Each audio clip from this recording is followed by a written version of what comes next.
Hello, hello, hello. I'm back. I survived. I sound a little bit like a frog because I'm still sick, but I feel much better, everybody. So welcome, welcome, welcome to my stream.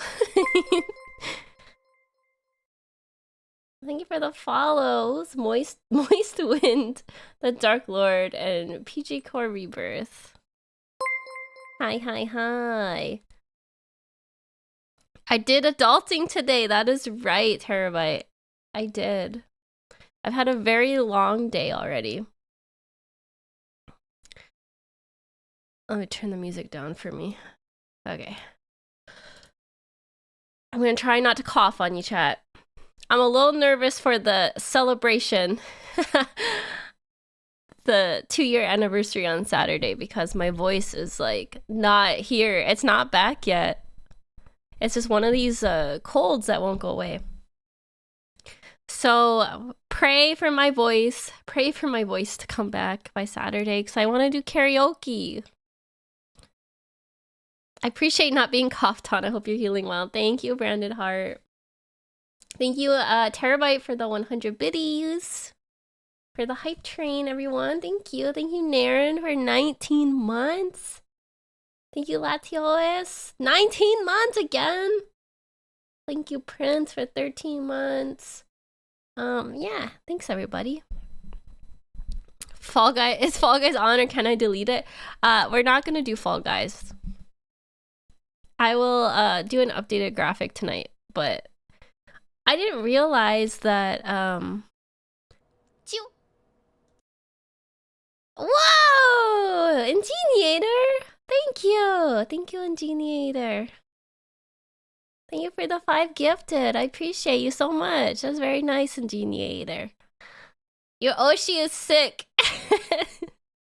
Save me! Ah! Hi, Pumpkin Swag. Happy early 2-year anniversary. Thank you, thank you, thank you. Yes, you can delete Fall Guys. I didn't realize that it's not on Steam. It's only on Epic, which is kind of annoying. I had to download the Epic launcher, and it's crashed like 3 times. And when it is working, it just won't connect to games. So I'm like, heck this. Fall Guys is not worth it. Heck this. If you download Fall Guys for me, I'm sorry. you can get rid of it. We're probably gonna do a whole playthrough of Until Dawn because a horror game was the next best thing that chat wanted. Prince asked for level 3 for my Oshi. I complied. What a good stem peasant you are, Ingeniator. What a good stem peasant. All stem peasants should be like Ingeniator and comply. Comply or be obliterated. Obliterated? Yes. Hi, Gage. Hi. Gage gave me some good tips for Oblivion. We're gonna follow later. Some good quest lines to do. I'm excited. Without spoilers, so... I'm excited. I've been so sad that the week Oblivion dropped is the week that I got sick. And had a snowstorm. So I haven't got to play it yet. I have it downloaded and ready to go. Does this mean I need to get us to level 4 hype train? Django, Django, you are built different. Django, you're built different. You don't have to do anything. I did see you're asking for next month's sub goal. I haven't decided yet. What do you guys want? What do you think? What do you guys want? Wait, what do you want?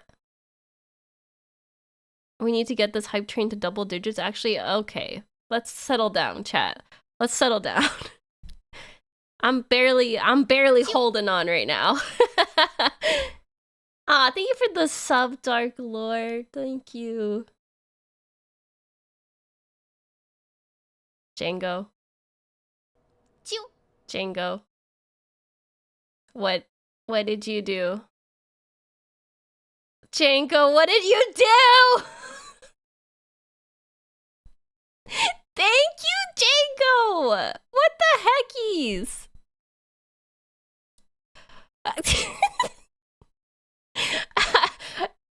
I really appreciate the 20 gifted subs, Django. What a giga Chad. You're not innocent. Don't play innocent here, Django. I know what you are. Thank you. I sound like a frog right now, literally. This is what you want, Django and chat. Oh my gosh. And Rai was dodged. How sad. Poor Rai. How did you get dodged? I know what you are. Say it. Say it. Anyways, we are going to oh my gosh, you guys, stop! Holy cow! Name Smiley, thank you for the prime. Thank you for giving me your super delicious prime. Thank you, but stop. Thank you, but stop. I'm barely hanging on here, chat.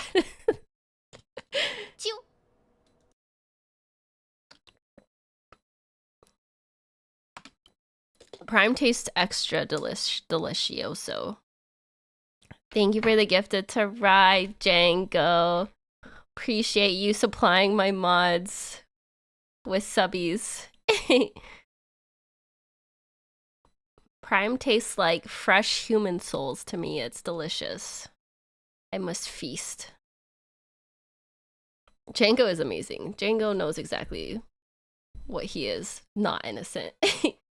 Oh yeah, what sub goal did you guys want? Discord hang? I feel like I do Discord hangs for free though. We don't need a sub goal for Discord hangs. I should do more of them though, because I love our Discord hangs. I do have some special sub goals for Saturday for my anniversary that I think you will like. I've never done a subathon, and this is not a subathon because I will die and I have a job I have to do first. It's a mini little subathon.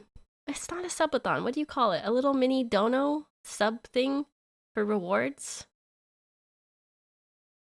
I have some fun rewards for Saturday. Maybe we'll unlock. And I think I'm going to do a Batsu wheel.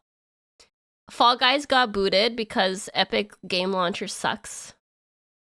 And it was giving me a headache. So we're going to do Until Dawn full playthrough with some chat interactions. I've never played it before, but I talked to some people who've played it before, and I think some of the choices are what's it called? Fast? Impulsive? I don't know. I think there's a timer on some of the choices, but some of them aren't, so maybe you guys can help me make choices.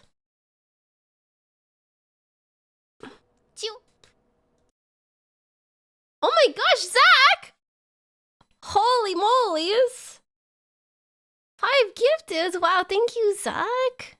Thank you for the gifted subs. That's really sweet of you, thank you. Remember, if you guys got a gifted sub, please say thank you in the chat to your non-sub daddies. I love saying that. Some reactions require you to be quick, but a large majority of the choices in game you could take your time with. Okay, I think I'll have chat help me. You guys can help me with some of the choices for Until Dawn. Can you die Until Dawn, or maybe I shouldn't know? Is it better if I go on blind? Can the main character die? Like, can I die? Because if you kill me, I'm gonna be pissed. Going blind? Okay. I'm scared of games where I die, though. I don't want to die. I'm too young and cute to die. I'm okay if other people die, but I don't want to die. I have so much to live for. I have so much chat to live for. It's entertainment. So Prince was telling me the full game will probably take around 5 hours. So we'll marathon it. I'm gonna try and do karaoke, but if my voice still sounds like this, I'm not gonna be able to do karaoke. So we'll just hope and pray my voice is better by Saturday. Whoa! Hype train completed at level 7, 77%.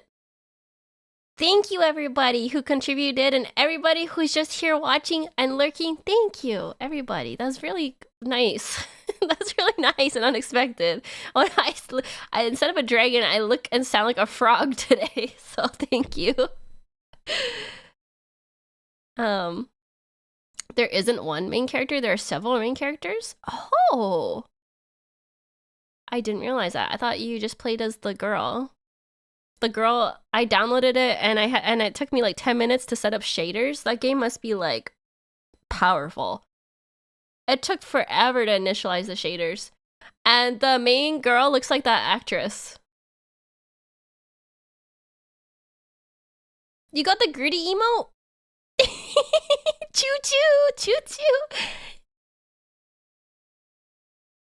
choo.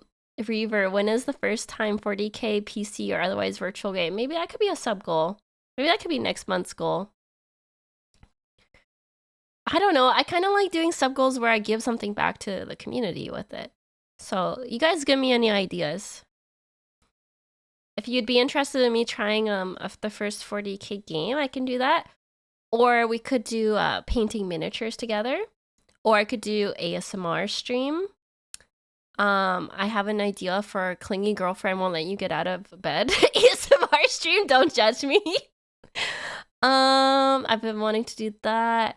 I kind of want some different merch ideas, but those are expensive. There's lots of ideas we could do. Sim Daki? I don't think I'm big enough for a Daki yet. You know how much those cost? I was looking into art for reasons. They're like minimum $1,000 to get the art for that.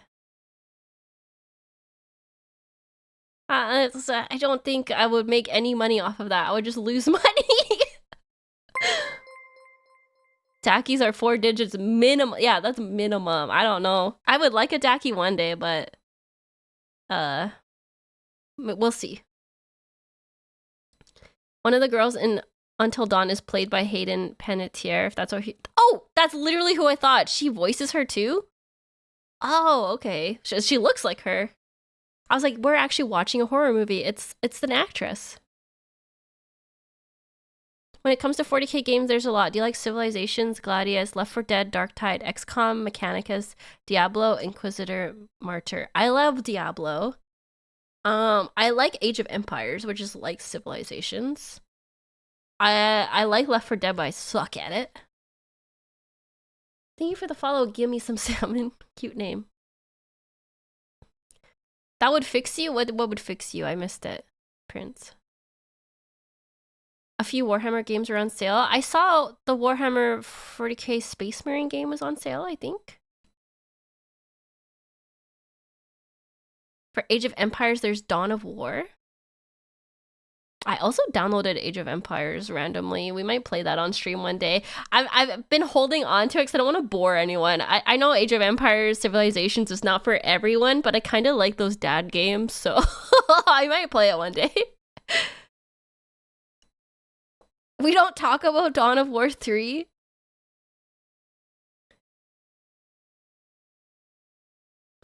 I do like Baldur's Gate. Okay, Rogue Trader's the one that Miwa was playing, wasn't it? Is that the one she got the voice mod for? Because there was so much talking. Thank you for the sub. Ah, Pumpkin Swag, you didn't have to. Thank you for the subby. I got the new Age of Empires, and I'm feeling like it might have been a mistake, because Age of Empires 2 is my favorite, but I was like, reading the reviews for, is it 4? And they were saying it's good, but different. So I don't know. I might have messed up getting the new one. If you like ship combat, there's Battlefleet Gothic. I actually despise ship combat. I hate vehicle combat. Vehicle combat, ship combat, aerial combat. I suck at it. I hate it. Whenever I play a game and it goes from like fighting, like FPS, to automotive, I'm like, I'm cooked. I can't do it. I can't drive. I can't do it. I hate it. Unless you mean like strategy, that might be different. But like actually driving the vehicles is not is hard for me. Stim plays GTA 5 when? I've never played GTA 5. I played the one before it. Do you like turn-based combat? You better, cause that's about 60% of... Yeah, I like turn-based. I don't like RTS though.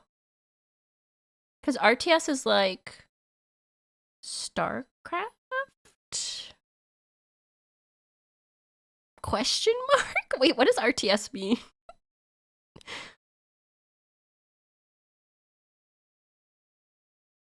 Oh, Age of Empires is RTS? Oh. Maybe I don't know what RTS is. Real-time strategy. Oh, I like Age of Empires. Yeah. I like it because it's like, it's kind of like a simulation. I haven't played it in a long time. I just know I'm really bad at them. Because they always build their, like, big walls and weapons before I do. So obviously I'm not very good at it.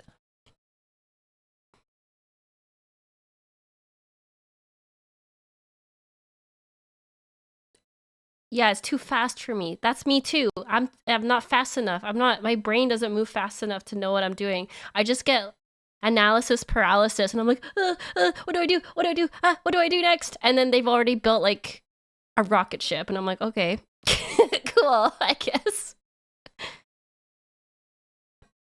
Did you know StarCraft was supposed to be a Warhammer game before the rug got pulled on it? That's why the Terrans look like Space Marines and the Zerg look like Tyranids. That's what people were saying in the YouTube comments. There was like a oopsie with was it Blizzard and who makes Warhammer? I can't think of their name right now. I know what it's called. The company Games Workshop. Thank you. Yes. Games Workshop backed out, and so I see. So Game Workshop backed out, and then Blizzard made their like own version. They kept the concept and ran with it still. You don't need to be good at games to have fun. No, you don't understand. You do need to be good at games. You need to be the best at games to have fun. I can't play games casually. I have to be good at them. I'm not having fun if I'm losing, guys. I might be a little bit of a brat. I can't just like happily play a game and be like doopy doopy doop. This is so enjoyable. I have to win. I have to destroy my enemies and drink their blood. To be the reason someone rage quits. Basically, yeah.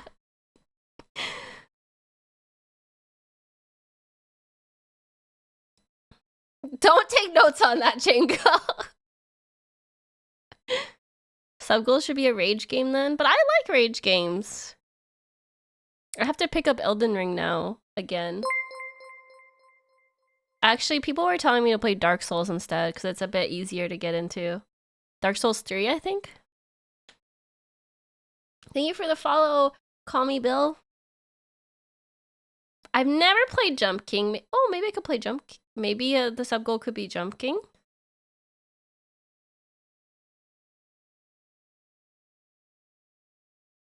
I can't yap too much this time. We have to watch the react. We finished... the react we're watching today, by the way, is every single Warhammer 40k faction re-explained part 1. So it's updated... Bricky's updated faction video. I only got halfway last time because I talked too much. Because I don't know how to stop yapping. If you jump into Dark Souls 3 first or Dark Souls 2, you will miss a lot of context that Dark Souls 1 sets up. True. That's true. Is the storyline that important in Dark Souls? I feel like it... I don't know. I feel like it's good in Elden Ring, but it's not like you need it, you know? Elden Ring, I enjoy the story, but I don't need it. I just kill things because the bosses look cool. The bosses all look cool.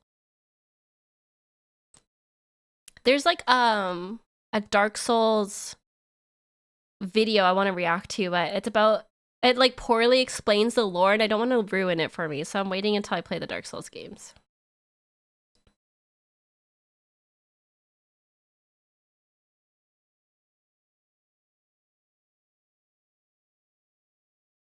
"95% of the story is locked in item descriptions." What? Really? Interesting. I started with Demon Souls. What is Demon Souls? Is that by the same people as Dark Souls? I don't think I've heard of that. Thank you for the head patties. Thank you, insert creative name. It's the OG? The OG OG?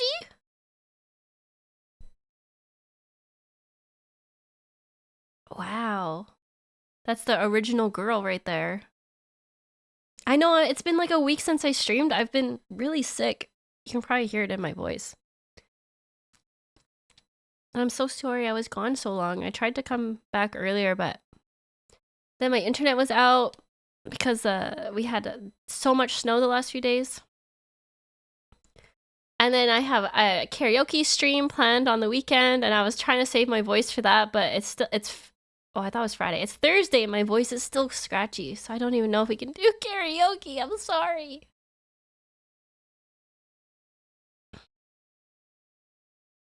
I'm glad you're feeling better. Thank you, the Dark Lord. Thank you for the follow, Norse for the Wicked. Thank you. Welcome, welcome. Welcome to the Stimdom. We have a name, the Stimdom. I keep forgetting to use it, but welcome to my Stimdom. The Stimdom. The Stimdom Kingdom. Thank you for the follow, Axes. Stim is a dom? No, it's Stimdom, like kingdom, but Stimdom, because I'm a princess and you're my peasants. It's the Stimdom. I'm not a dom. Do I give off dom energy, really? Look me straight in the face and tell me I'm a dom.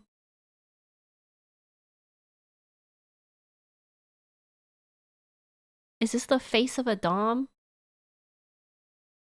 Switch energy?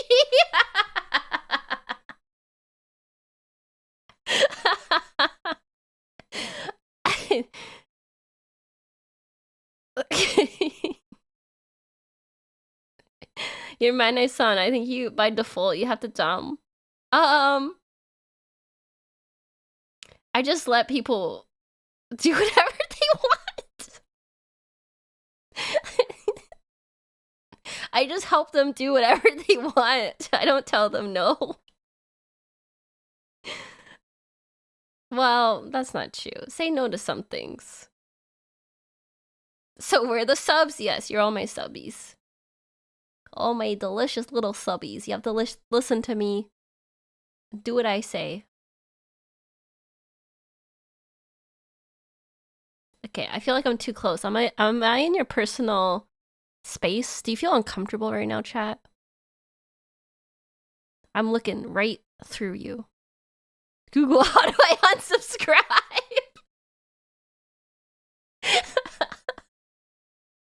No, you can get closer.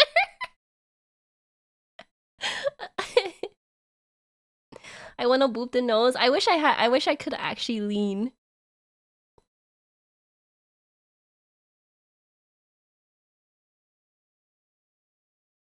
Look at my little fangs. I never get this close. Look at my little fangs. All the better to bite you with. Mmm. Delicious. Why are you so cute? I have to make up for my lack of intelligence.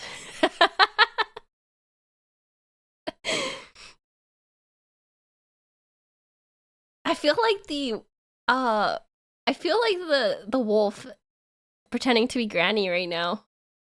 I'm like a wolf in sheep's clothing. I look cute, but I will actually kill you and devour your soul. It's part of my charm. Zach.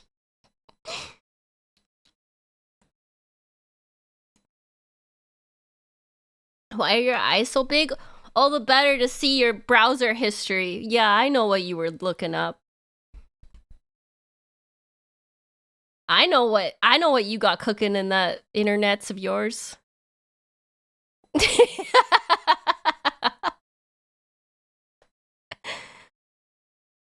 I think if you saw my browser history, you would die, probably. Oh yeah, my mama, she put flowers in my eyes. Aren't they cute? She put little flowers in my eyes. So me and Leah have the same art mama, Nami Shiran. And she did different details in all of her little kids' eyes. So mine are flowers, and I think Leah's are like mechanical gears. And like all of her children have different details in their eyes to match their personalities. That's really cute. Nami Mama's goated. She's amazing. She's working on something for me. That's all I can say. We're working very hard on things in the background. Excuse me. Okay, let's calm down. No need to bring up browsers. I'm sorry, did I make you uncomfortable, Sarah? Did that hit a little too close to home? That's why my eyes are so big, they see all. Yes, Nami Mama is very good art mama. I'm so happy to work with her. We should watch the video though before I actually lose my voice, guys. Wait, I want to talk to you about my day first though. Sorry. You all came here for Warhammer reacts. Guess what? I'm gonna tell you all about my day instead. Gotcha.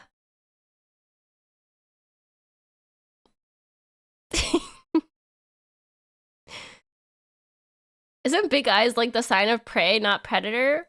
Well, what about owls? Owls have big eyes and they're predators. It's because I'm a night owl. We're not gonna finish part 2. We'll finish part 2. I need to get a video out soon. I took a week off.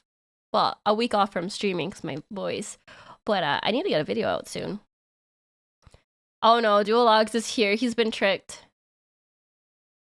The night owl that goes to bed at 10 p.m. Shut up! I try to maintain a healthy sleep schedule.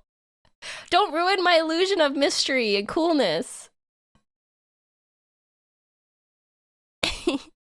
How many gifts to ban logs? Well, I might have a special thing to ban him on Saturday because it's my anniversary and I can do what I want. And I have never banned Duologs on my channel, so what better way to celebrate 2 years than to ban logs? He said it's okay. I think. It's fine. It's fine. I'm sure it's fine. He can't fire me. He can't fire me. I'm too important. If he consents to the banning, it's worth, oh my god. It's less worth it. Can it be permanent? It would be more peaceful if it was permanent, wouldn't it? He'll be fine. He doesn't need consent. Wait, that sounded bad. You always need consent, but not in this case. Because I say so.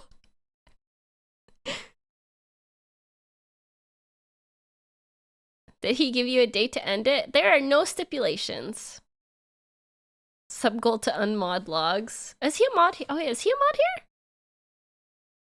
Oh, he is a mod here. Would you look at that? I always forget. Anyways, let's talk about my day. Today, I was a very brave girl. You should be very proud of me.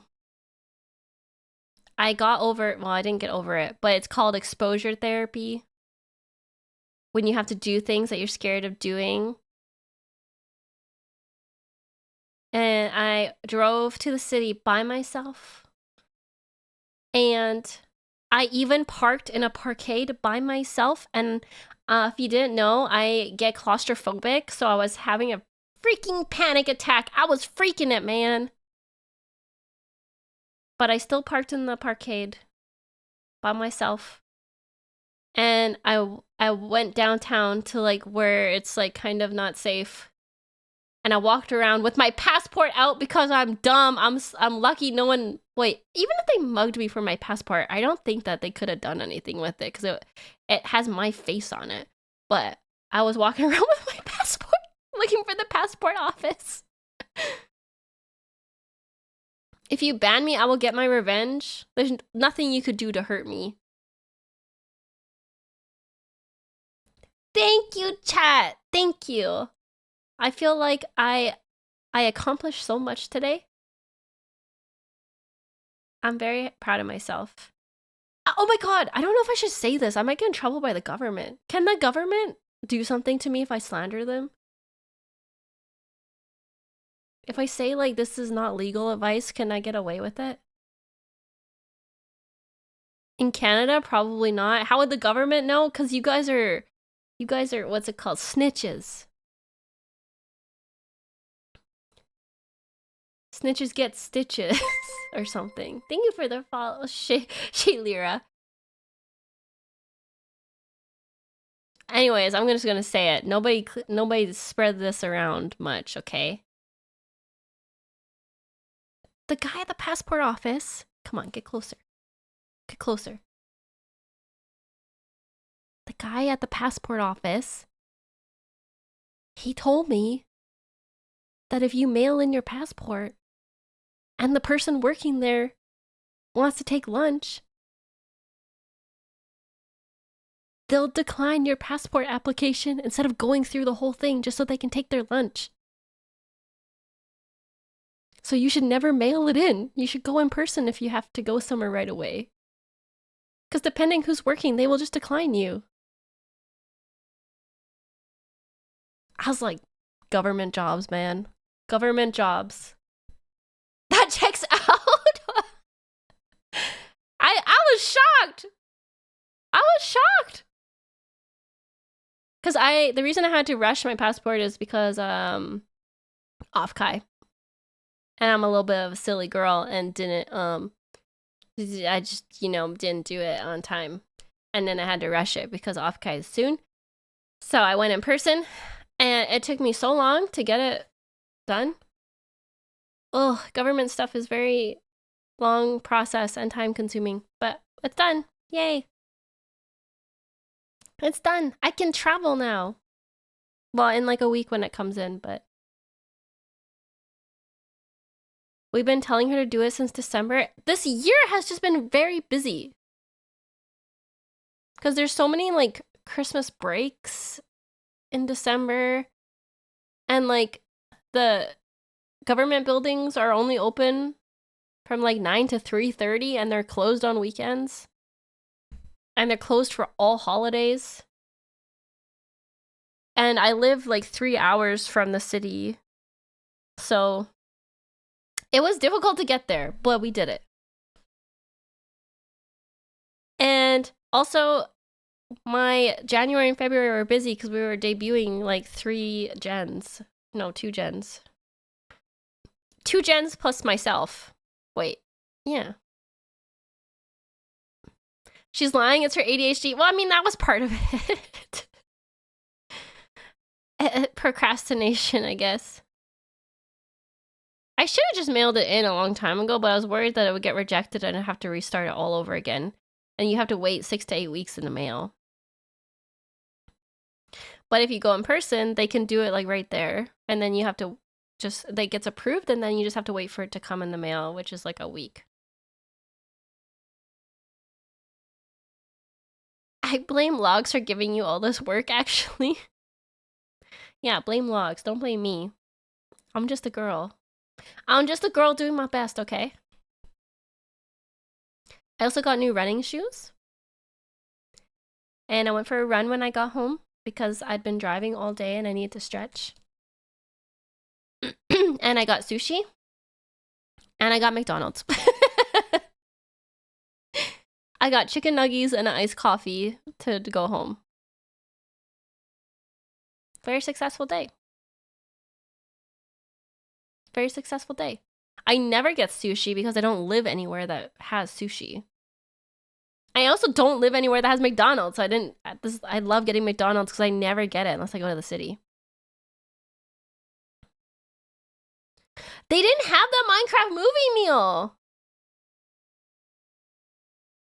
Like, I know it's out in Canada, but the McDonald's I went to didn't have it.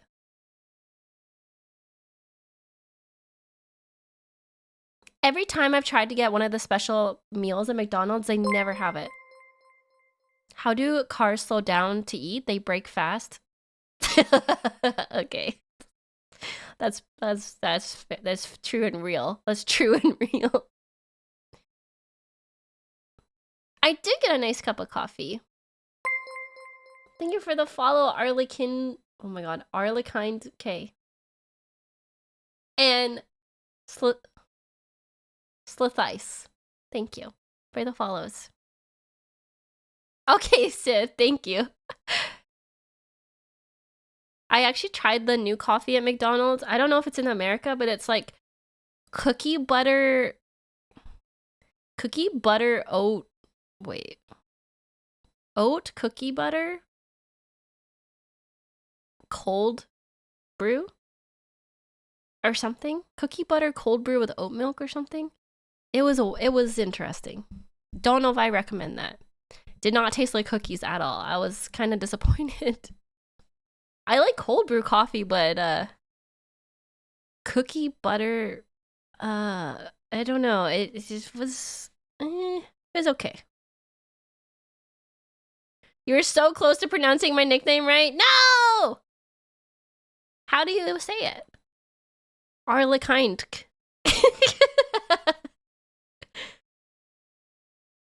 Can I ask your thoughts for some Warhammer lore stuff? Yeah. We're actually going to do the Warhammer reactor right away. Arlequin DK. Oh my god, that makes so much sense.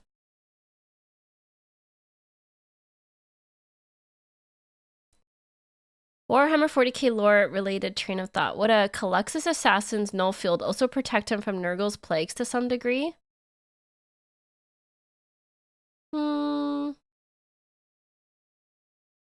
I feel like because Nurgle is a chaos god, it's more stronger, wouldn't it? Wouldn't his plagues still work?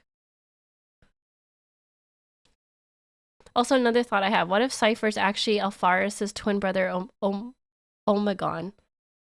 I don't know enough about Alpharis to answer that one.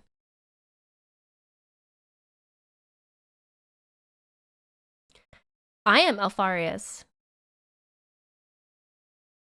You're Alpharius. Chat's Alpharius. I'm Alpharius. Do Alpharius and Cypher kiss? Now Kith. Now Kith. We are all Alpharius. They would be protected, but some plagues are only physical. Some plagues are only physical?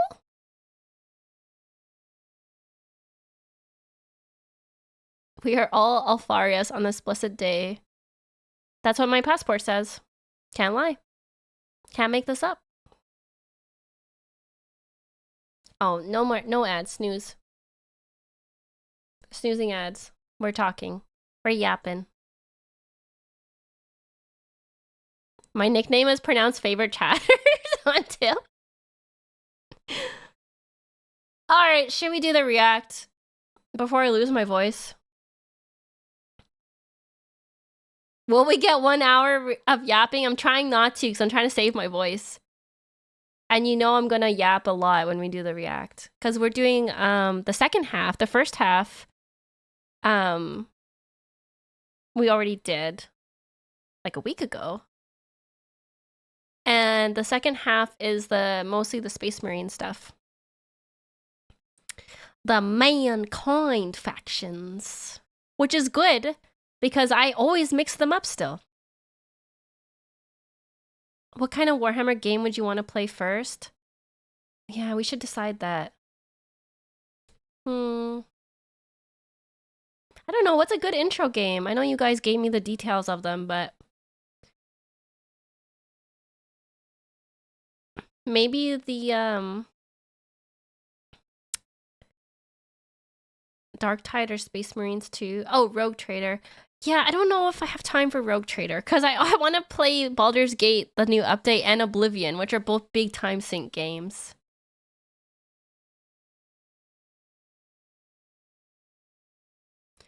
Yeah, probably Space Marines 2 because it's one of the shorter ones.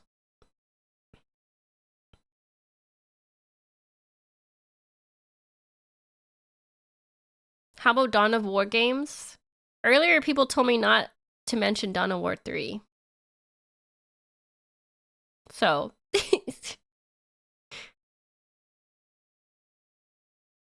Rogue Trader's good, but it's very intensive.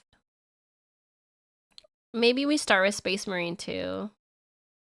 TAOW 3 doesn't exist. Dark Tide. Oh yeah, Dark Tide was mentioned a lot. I do like FPS games.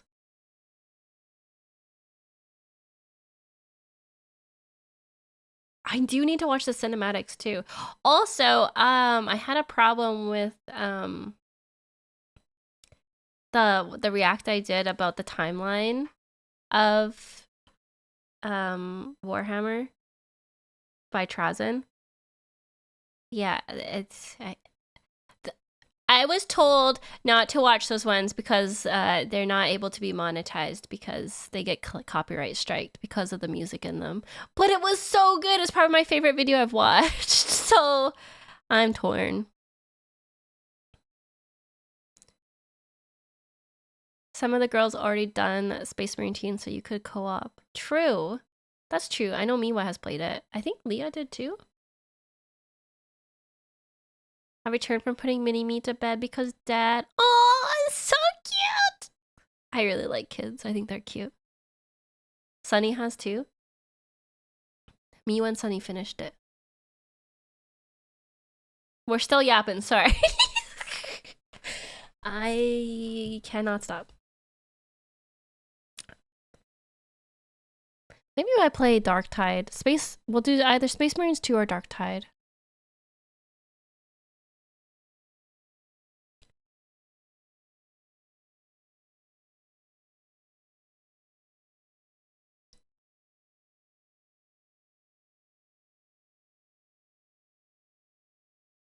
I'm just reading chat.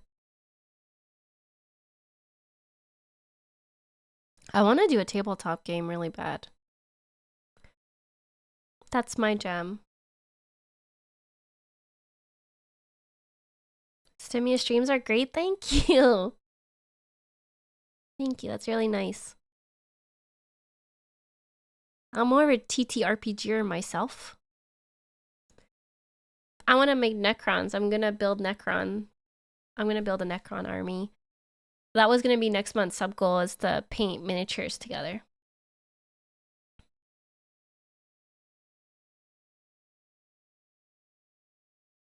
Yippee! I found a kit that I'm gonna get probably. Oh, I also bought the book off Amazon. The Necron one, the Divine. Oh my gosh,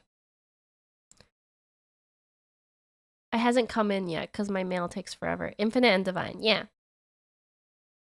It hasn't come in yet, but I did buy it, so I'm excited to read that. Though I wonder if I should have got the audiobook. I might have listened to it more than read it.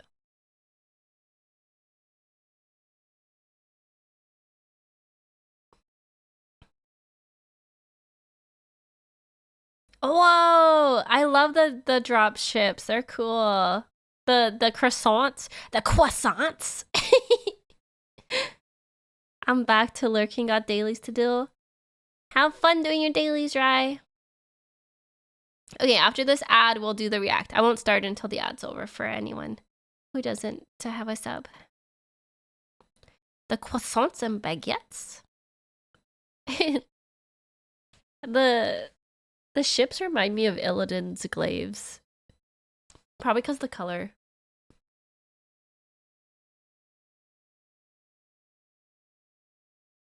Everybody's worthy, whether you're a lurker, a chatter, a subber, or a follower or not a follower. Just happy to be here. Just happy to be here, guys.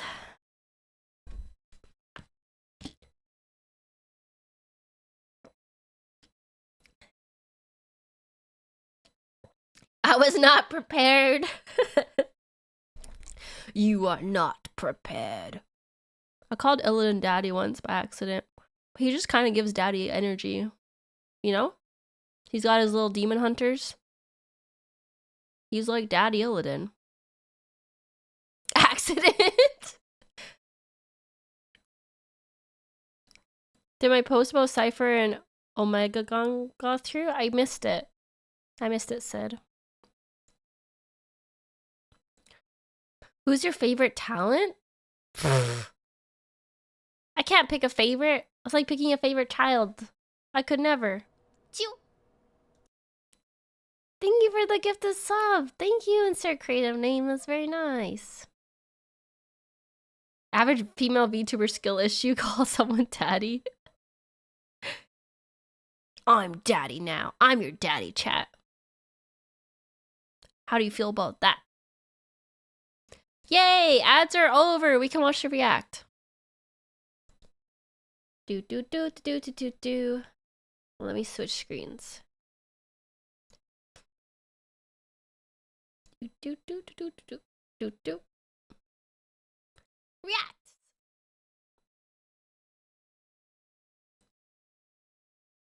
Can you fix Conrad? I need to. Okay, everyone's asking me who I like better, Conrad or is it Corvid? I don't know enough to make an educated decision yet, okay?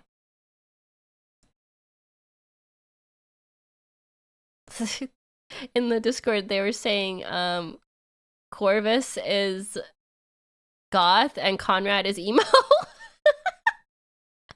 Oh, that is such a good description.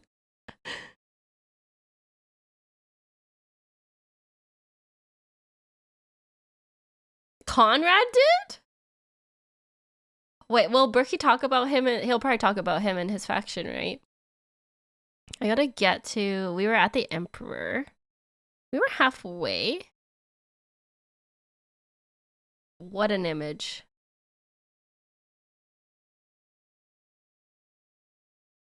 Alright, let's get this set up here. Chat. We'll get this all set up here. So the first half, we already watched. It was all the Xenos factions. Starting off with my boys, the Necrons. Love them to death. They're the best. My old senile granddaddies.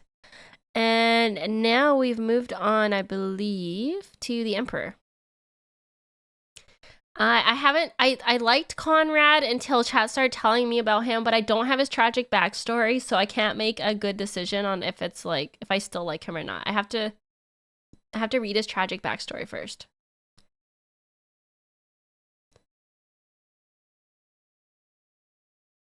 This is like the Harlequin god, isn't it? The laughing god.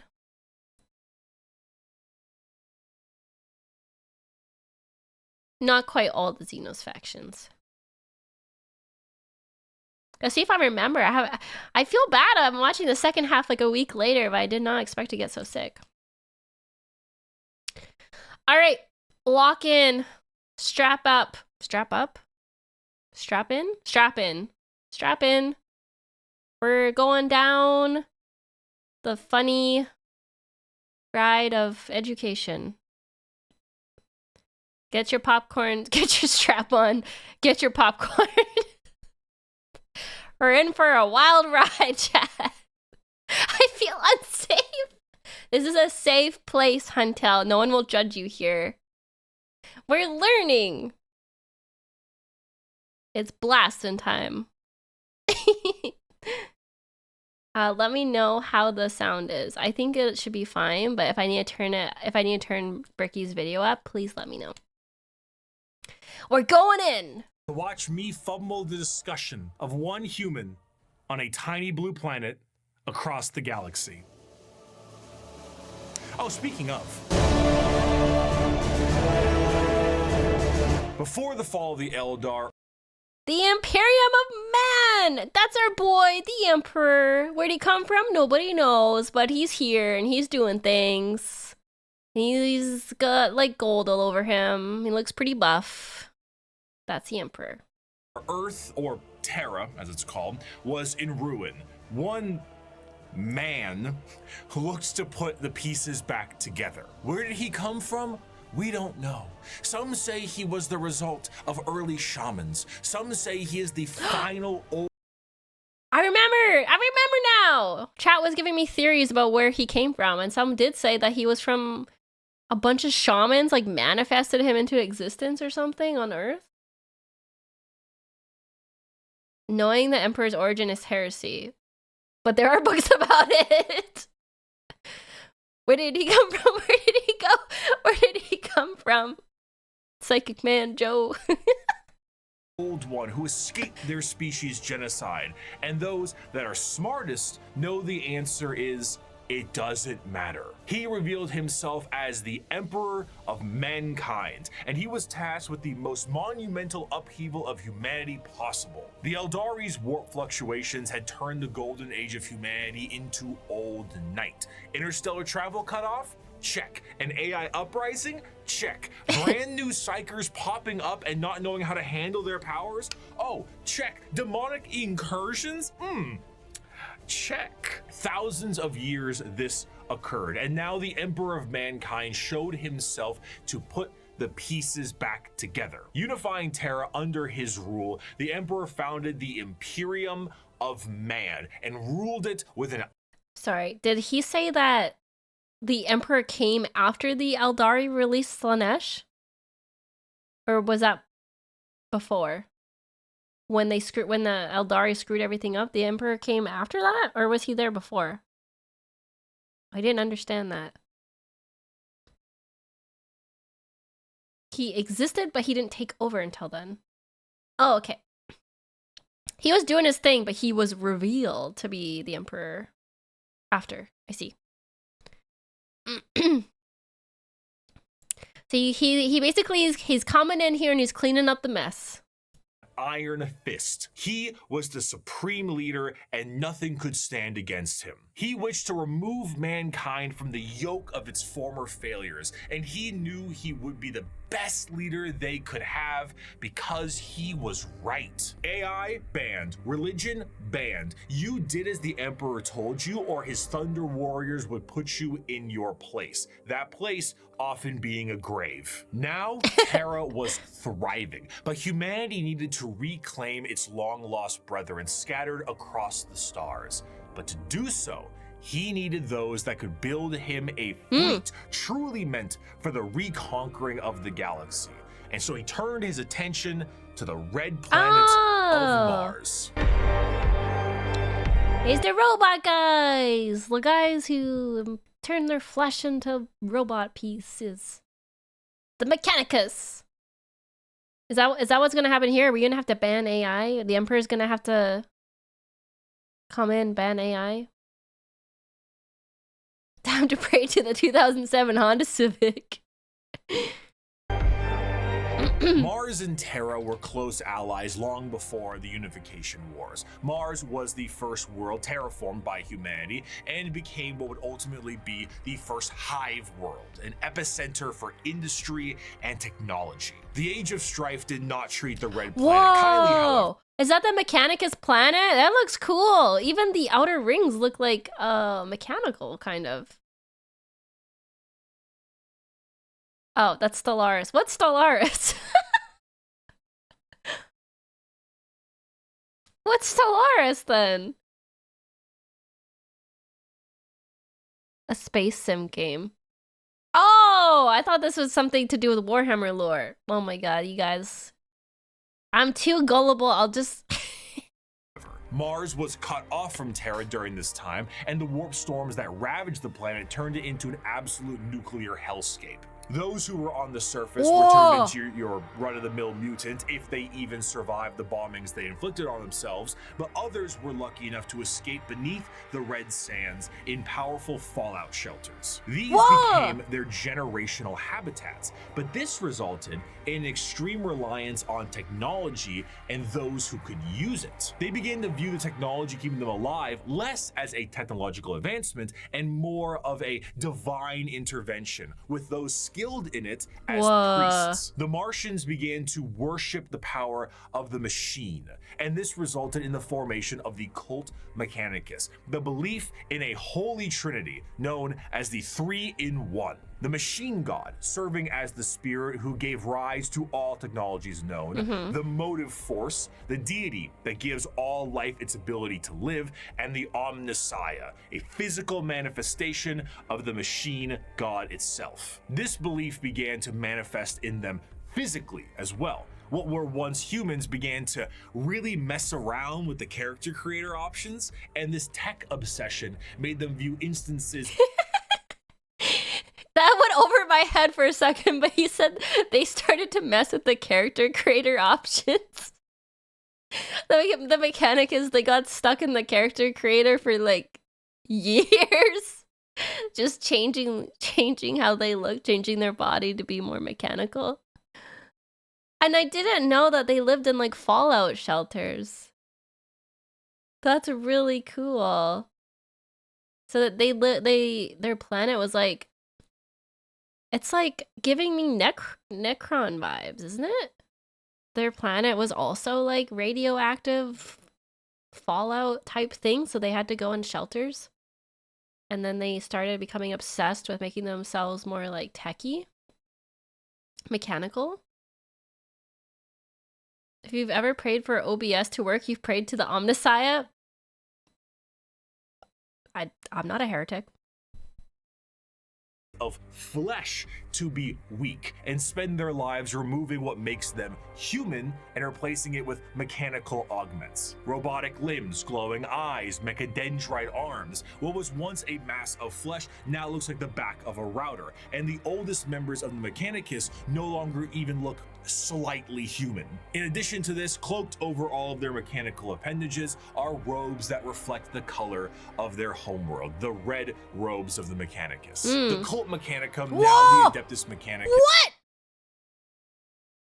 What is this artwork? Oh my god! Holy! There's so many appendages! What? There's so many. He's like a Swiss Army knife. That's Call. Belisarius Call. Oh my god. He's so cool. That's 200 plus hours in character creator. Is there a mini of Call? Can you make him? I feel like that would take so long. Yes, he's like 10k years old at this point.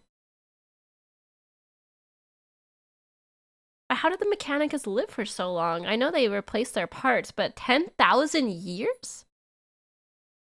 He's massive. I wonder what kind of you know what? You know, I wonder what he's got under the hood, so to speak. Like what kind of adaptations that they would want to make. I wonder. Create a fascinating combination of cultures all birthed into one. Basically, techno-zealot monks. Organic life is the machine god's greatest accomplishment within the scope of the great work. All praise he who is three in one. By giving us life within an organic shell, he presents us with the means and opportunity to improve upon physicality, as is his divine plan. He grants us complex weakness so we might learn metallic strength and ascend to his level of machinic perfection. The Emperor's arrival to Mars was very much a walking in with the pizzas while the room is on fire moment, but to the Mechanicum, they saw his good old community moment. I hope he's got Bluetooth in there. arrival as confirmation of their belief. They took one look at the glowing golden entity that showed up on their doorstep and were like, that's him. That's the guy right there. And they immediately accepted him as the Omnissiah. Obviously showing up and being called Machine Jesus shortly after wiping out all instances. Machine Jesus? They saw the Emperor and they're like, yep, that's our guy. That's our guy. That's him. I mean, how can you look at this glorious guy and not be like, he's the one? I get it. I get it. Honestly, I get it. Of non-machine Jesus a little bit beforehand is an instance of capital H heresy, but the Emperor saw the bigger picture. Were they strange with how they rubbed unguents on themselves, burned incense, and prayed to machines for them to work? Sure, but that's a lot of production right there. So the Emperor devised the Treaty of Olympus Mons, a unifying agreement between Terra and Mars. And this union would be permanently etched into the Aquila of the Imperium as the two-headed eagle. One head for Terra, the other for Mars. The forces of the Emperor would be supplied with all the technology and weapons they needed to reunite the scattered remnants of humanity under one banner. And the Mechanicum of Mars would be able to keep doing what they were doing religiously and scientifically so long as they kept up their tithes. This tithe meant total quality control over all technology in the Imperium. Damn! Is it a big spaceship? AdMech take care of that. Tanks? AdMech take care of that. The literal bullets in a gun? You guessed it. But unlike the factories... I think the Emperor got a good deal here, getting them to hook them up with guns and anything mechanical, basically. It's just all the stuff. I feel like that's a pretty good deal for the Emperor. What did the Mechanicus get out of it? They just get to, like, be there? They just, like, they get to worship their god, but, like, they just get to be there? Is that the deal? They get to not be heretics. Yeah, I guess that's valuable. Okay. I mean, yeah, I guess that's valuable. They don't get nuked, so they get to live. All right. I'm familiar with your game, Emperor. Today, the Forge Worlds of Mars and the creations of the Mechanicum are a bit of a different experience altogether. Instead of a factory on a random given world, the entirety of the planet's surface is dedicated to manufacturing. But that's a little tricky, isn't it? Considering that the usage of silica animus, or AI, is a big no-no, and basically the largest affront to their... That is horrifying. Oh my god. What is this? This is horrifying. Divine machine god possible. Fortunately, there's a really neat alternative that they've come up with, and that's called a servitor. Incredible device that can do anything from... What is that? A servitor?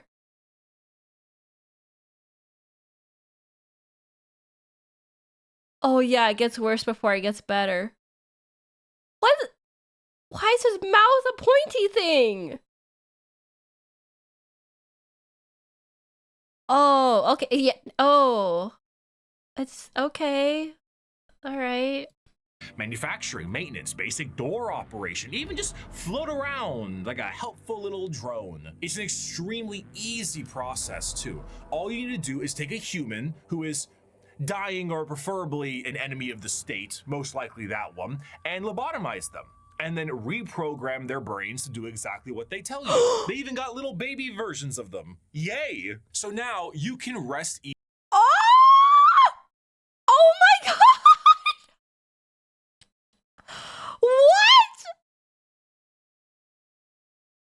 What? Literal brains that have chips in them. Technically not AI. Oh my god, they lobotomize them and make them into little living machine robo people. Man, I wish some days I'm like, you know what? I got a perfectly useless brain right here. Lobotomize me.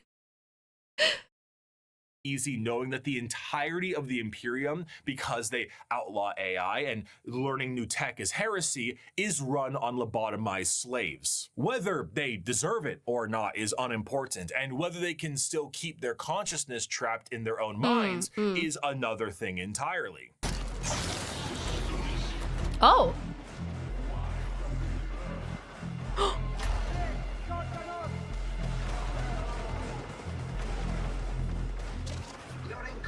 Is showing. An excerpt from the Servitor Creation Oh, Factories. Naked human beings were standing in a switch-packed line between high fences. The Manufactorum produced servitors, but it was more akin to an abattoir than a workshop.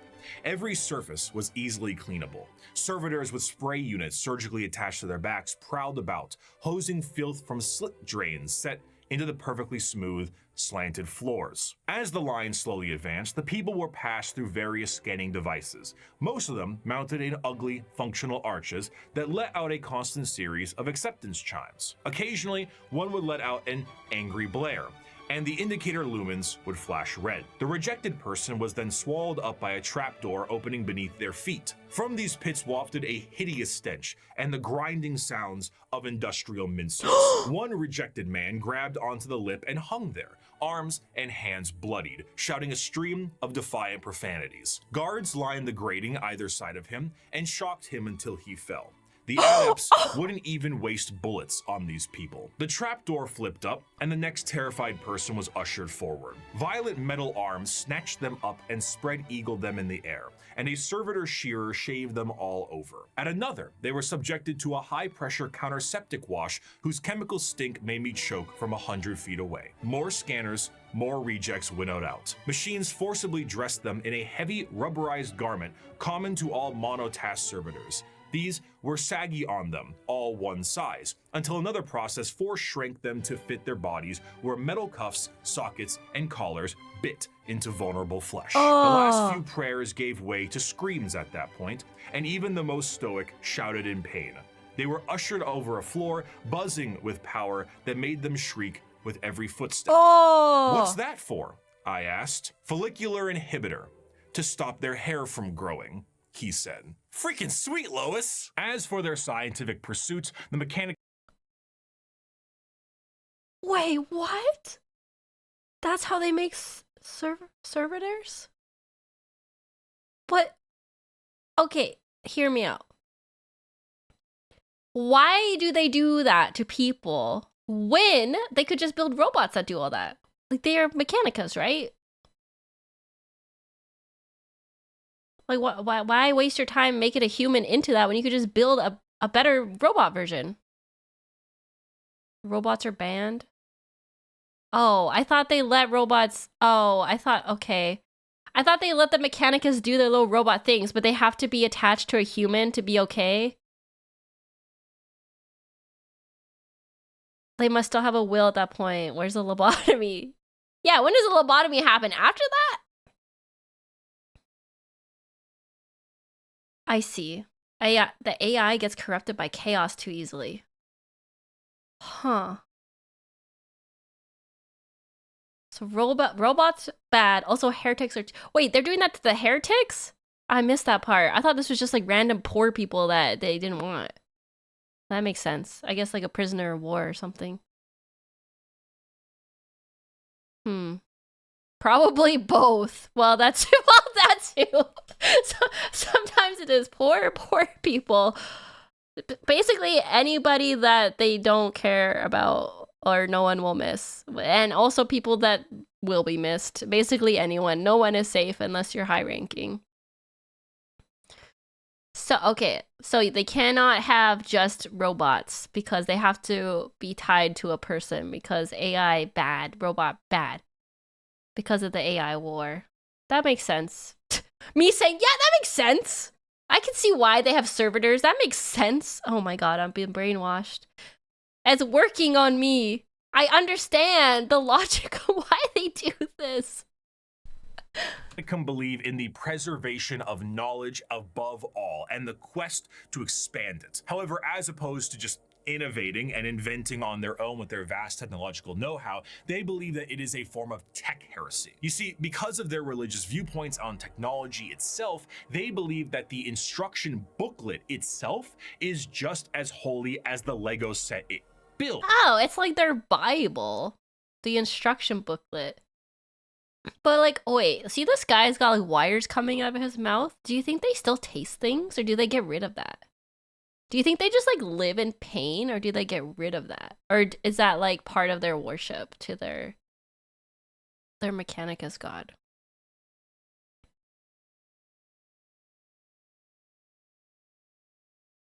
Is taste efficient or needed? But there's a nice little treat. Oh, probably took his tongue out to be more efficient. I wonder what they eat then. I saw Warhammer and you were learning about my faction. Praised to be the Omnisci. Your faction's wild, man. Your faction's wild. Some tech priests are just a brain with eyes in a jar. It can vary. Huh.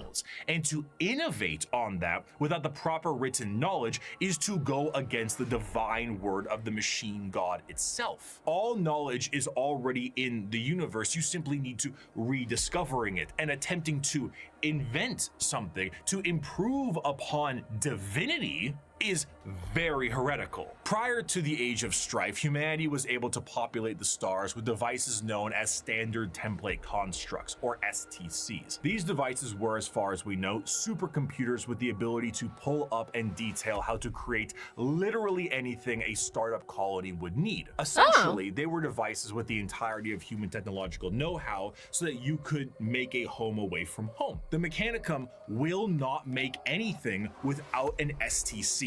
Quite literally nothing, because this is the knowledge they seek, and that knowledge is divine. One time, scouts of the Imperial Guard found a functioning STC that provided the schematics on a knife that happened to— But who makes the STCs? Are they just found out in the wild? Did I miss that? They own old humans. Wait, what? Wait, the super high-tech Mechanicus follow the STCs from humans in the dark age of technology? Oh, like from the AI time? Like before all that stuff happened? Yeah. Oh, okay, I see. I thought you were talking about like cavemen. I thought you meant like the dark times, like cavemen. I'm like, wait, they're learning how to like make stuff from like us? I see, the dark age of technology. That was when we had robots that took over. That's what they're learning from. That makes more sense. Okay. To be a bit lighter and a bit sharper than most other knives. These knives were adopted by 30 Space Marine chapters and were one of the most advanced discoveries of the century. This discovery was so significant that they were each awarded a planet for finding this.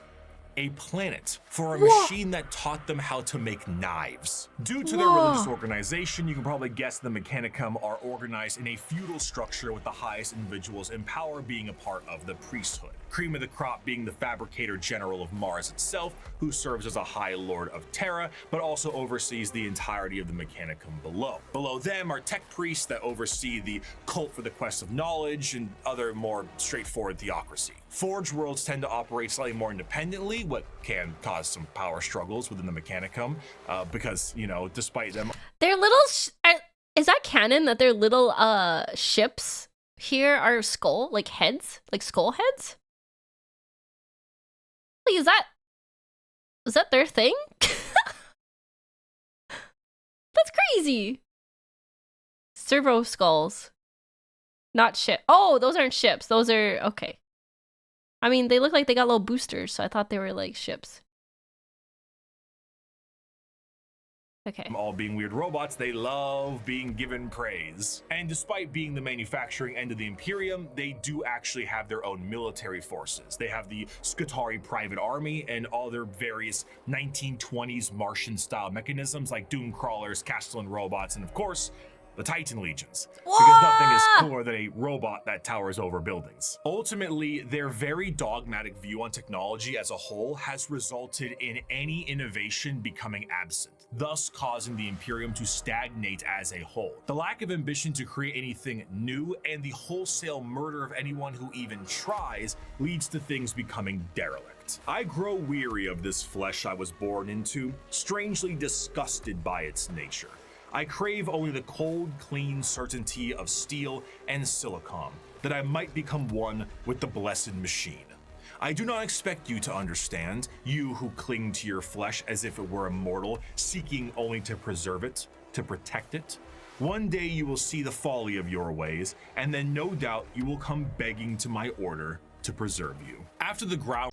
So these guys, they're not gonna get down with my 10-step skincare routine, are they? They're gonna say, take your skin off and replace it with silicone. They don't have skin. But do you think that they, like, lube themselves up to keep the joints nice and spry?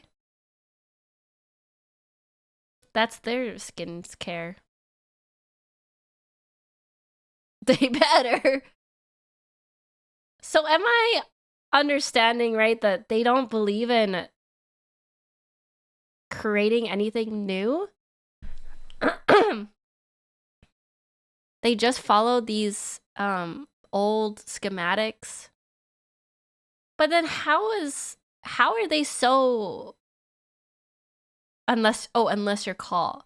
So how are they so advanced? Because you're not gonna advance if you're not making any like technological experiments, right? Oh, he just invents stuff and buries it and then discovers it?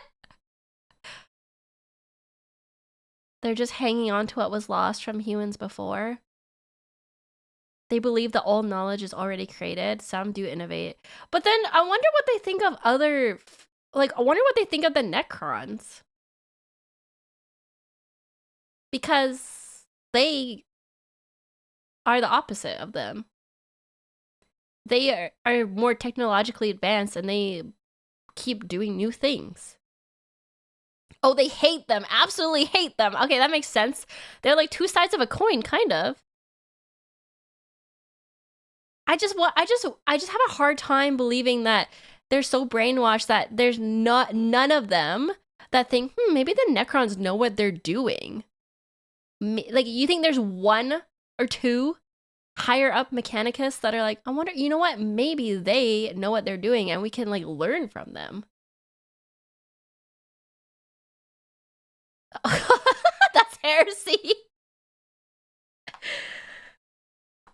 Sounds pretty heretical to me. Okay, I know. I'm just saying, hypothetically. Xenos tech is entirely heretical. To be fair, they're called cult Mechanicus for a reason. They all follow the same belief. Think of it this way. Innovation made the abominable intelligence, so we shouldn't do that. Okay, that's true. That's true. They're trying not to get blown up again by AI, I guess. I'm sorry, I'm a little bit of a heretic, but I think Necrons are based. I think we should all be friends and share technology. Anyways. Groundwork had been set unification-wise, it was time to start getting things together for the Emperor's great crusade across the stars to bring humanity under one banner. The Thunder Warriors were a perfect fighting force for unifying Terra and Luna, but the galaxy was a whole different thing. You see, these warriors weren't soldiers in the eyes of the Emperor. They were tools, extremely blunt tools used for the fast conquest of Terra. As the Emperor was concerned, the tools you use at home aren't the same ones you take on a road trip. So the Emperor rid himself of his tools in the exact manner you— Hey, I was about to talk about calling in the Inquisitor. You know what? I don't think the Inquisitors need to know what we talk about over here, okay? There's any Inquisitors in chat? No, there isn't. I'm gonna shut that down right now. We are not bringing the Inquisitors in your chat. This is a totally say so, Dawn. the heretical stream for the Emperor. You think he did, and he went forward to crafting a brand new tool. One more mobile, more efficient, and ready for his next era of conquest. They shall be my finest warriors, these men who give of themselves to me. Like clay, I shall mold them, and in the furnace of war forge them.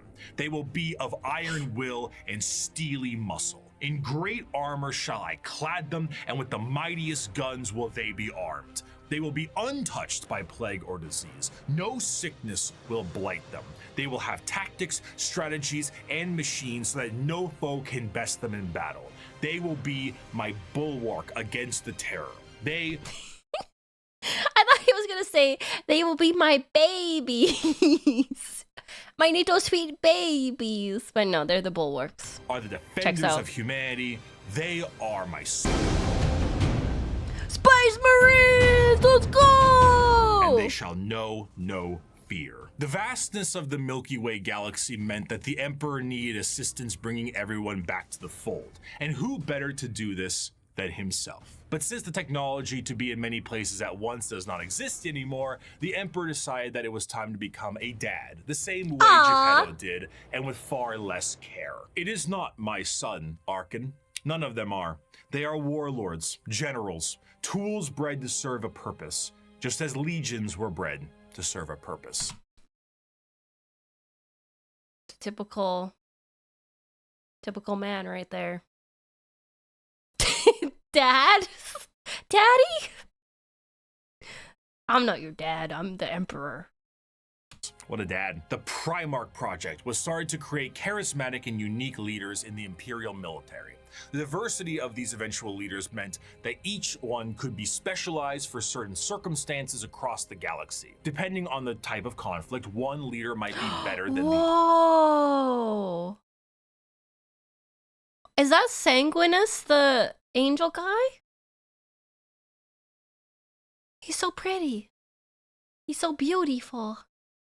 Such an angel. Such a vision.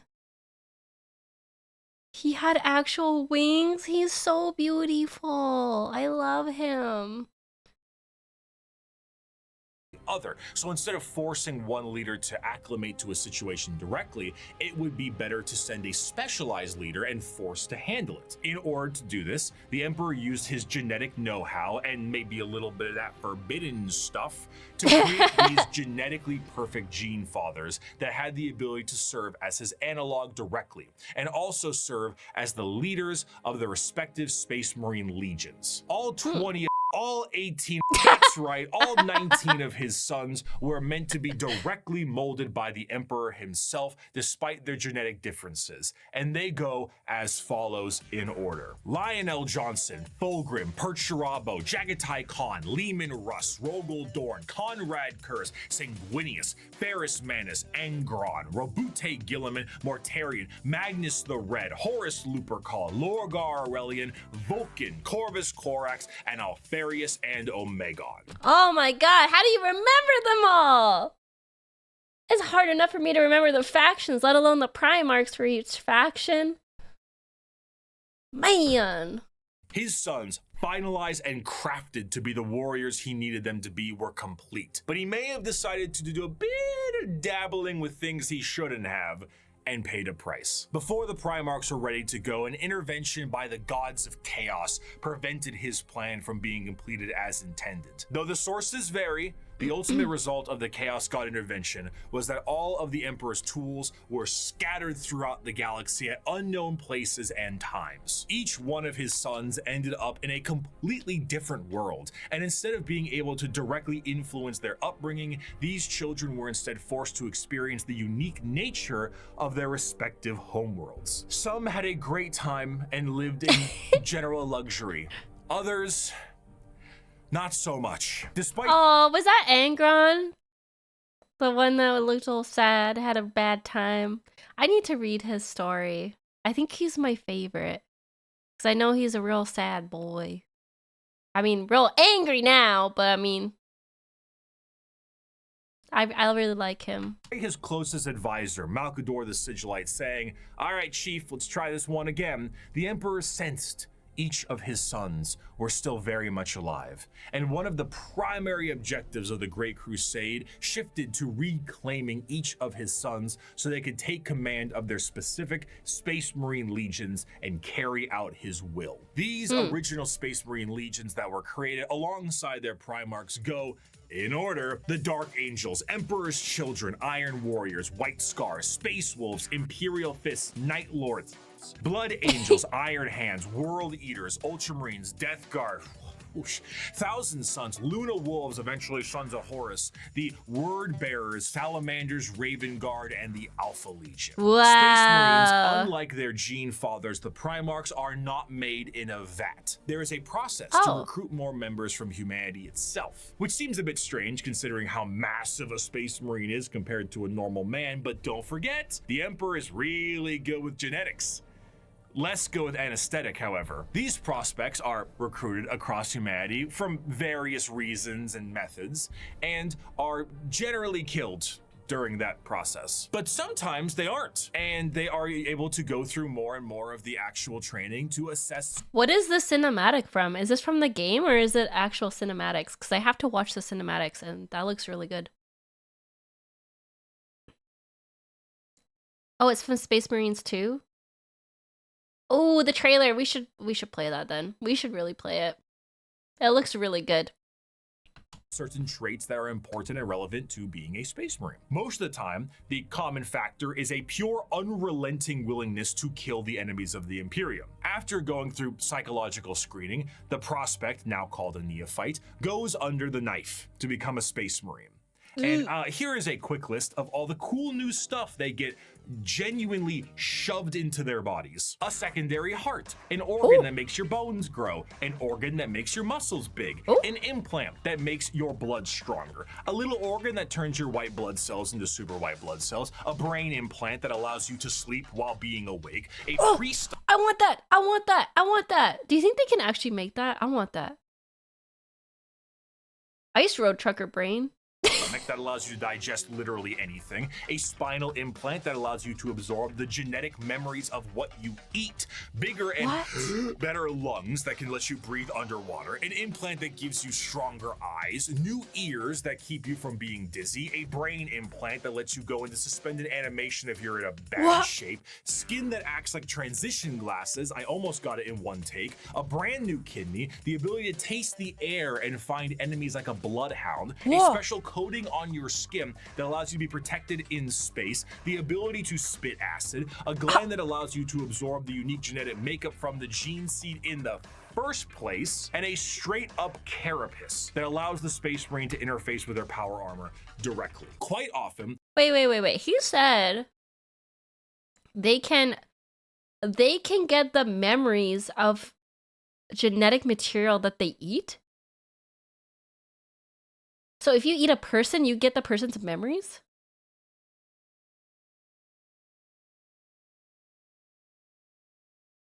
Space Wolves do this a lot? Oh. Oh, just the brain. Oh. I wonder if you got... Okay, I wonder if you ate the brain of a Tyranid, would you get the hive mind's memories? Or just that of the Tyranid, what it experienced? No. Oh, dang it. I thought I had figured it out. Me. A simple girl. I thought I had figured it out. How to defeat the Tyranids. Eat them. Not usually deep stuff, but like strategic locations and whatnot. Oh, okay. But if you eat like a Brussels sprout, do you like see its life cycle of being grown in the dirt? And just it vibe in there? Oh, it has to be a brain. He said genetic material, so I thought like, you know, anything.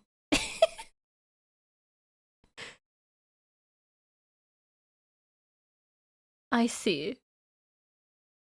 Interesting.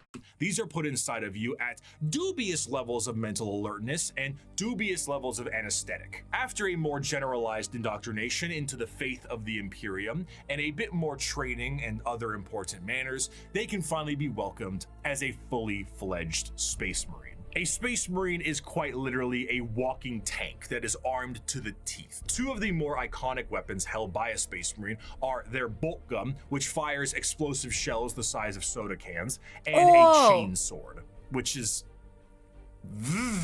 The Space Marine is clad in a colorful carapace known as power armor, crafted from extremely heavy and durable ceramite. The power armor of a Space Marine protects him from any terrors he may face, be it the void of space itself to an inhospitable atmosphere. This armor, combined almost biologically with an already massive physique, makes the Space Marine an almost unstoppable fighting force. And hell, if the armor doesn't protect them enough, they can always become a walking coffin like the dreadnoughts of the chapters are. What truly adds to it all, however, is the sheer difference in some of them. While a Space Marine in its own right is an indoctrinated freight train on legs, how they act can be quite different from chapter to chapter. The gene seed of a Primarch is not just helping them become big and strong, but allows them to gain certain traits from their forefathers. Everything from how they think to even slightly adjusting their physical appearance once it's been implanted. I feel like the gene seeds are like subclasses. Also, Grey Knights are really cool. I really like the Grey Knights.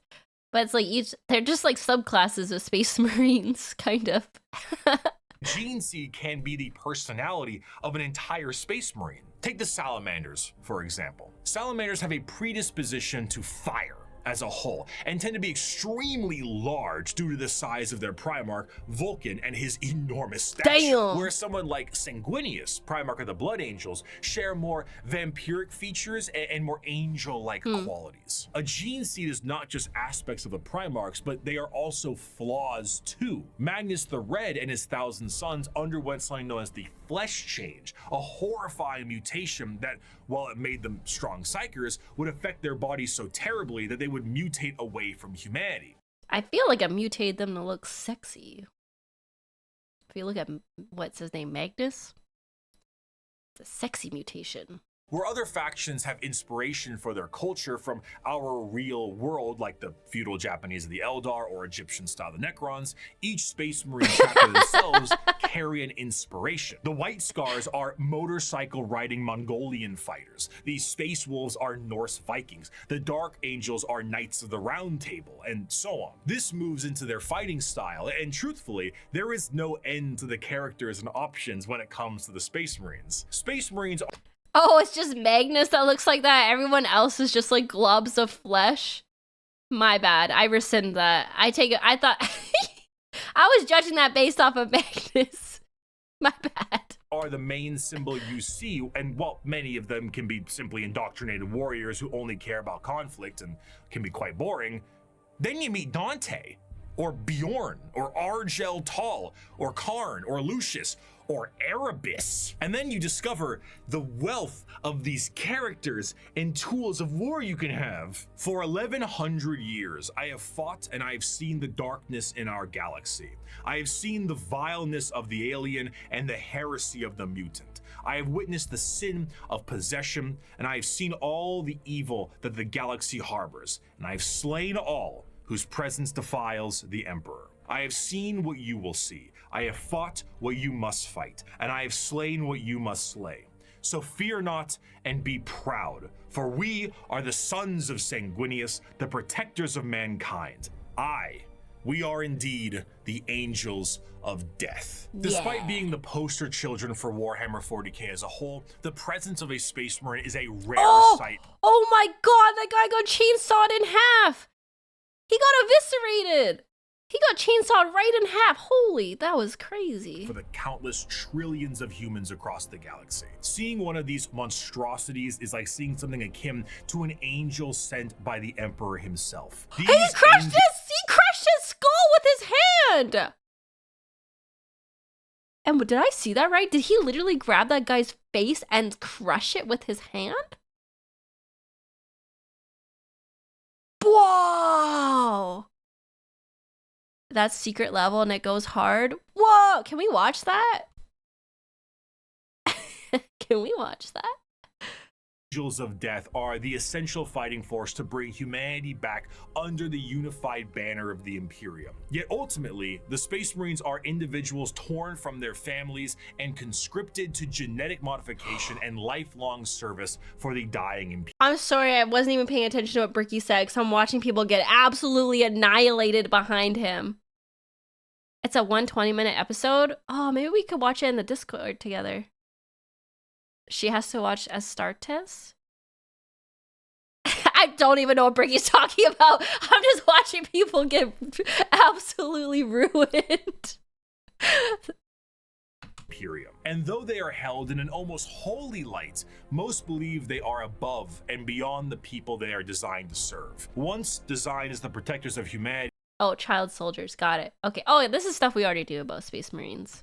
they seldom view humanity as something worth saving. To the extent that it is a tiny, minute rarity, though not unheard of, for a Space Marine to put a normal citizen above them in any way. For most Space Marines and even their Primarchs, they are only here to do a job. They are there to kill the enemies of humanity, and I would be remiss if I didn't add at least one more of my favorite quotes to the tail end of this section. "The time for speeches is done," said Rogel Dorn. "The first great test is here.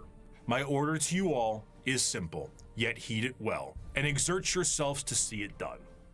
They are coming. Kill them all." While the Space Marines are the spearhead of the Imperium's Great Crusade and also a major player in its warfare, there is a significant amount of importance that must be taken on their transport. What sci-fi universe would be complete without its navy? When you think of the navy or ships on the open sea, you think of something that is sleek, something mobile, and something pretty big. For perspective, the longest self-propelled ship in history was the pt2 Giant, an oil tanker that was about 458 meters long or over about 1,500 feet.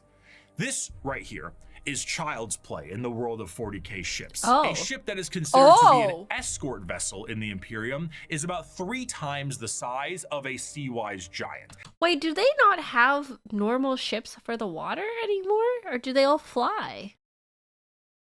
That's crazy. What the heck? And the size of the ships only go up from there. Your most common ships are the cruisers, the light cruisers. Wait, there's no water? Wait, there's no water left? There's no water on Terra?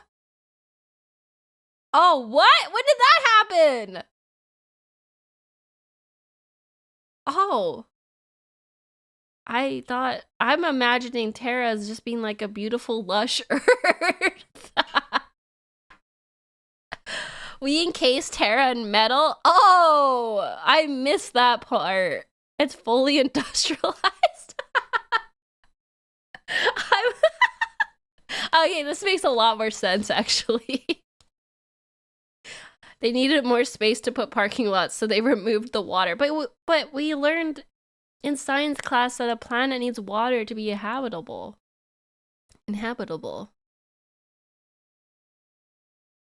Terra is, not to put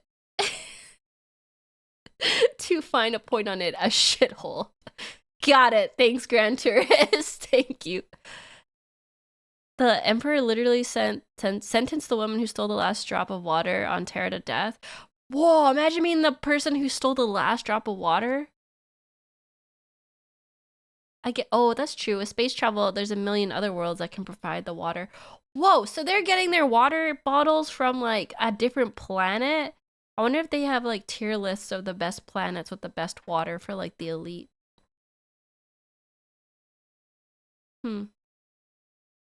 A Nestle planet? Yeah.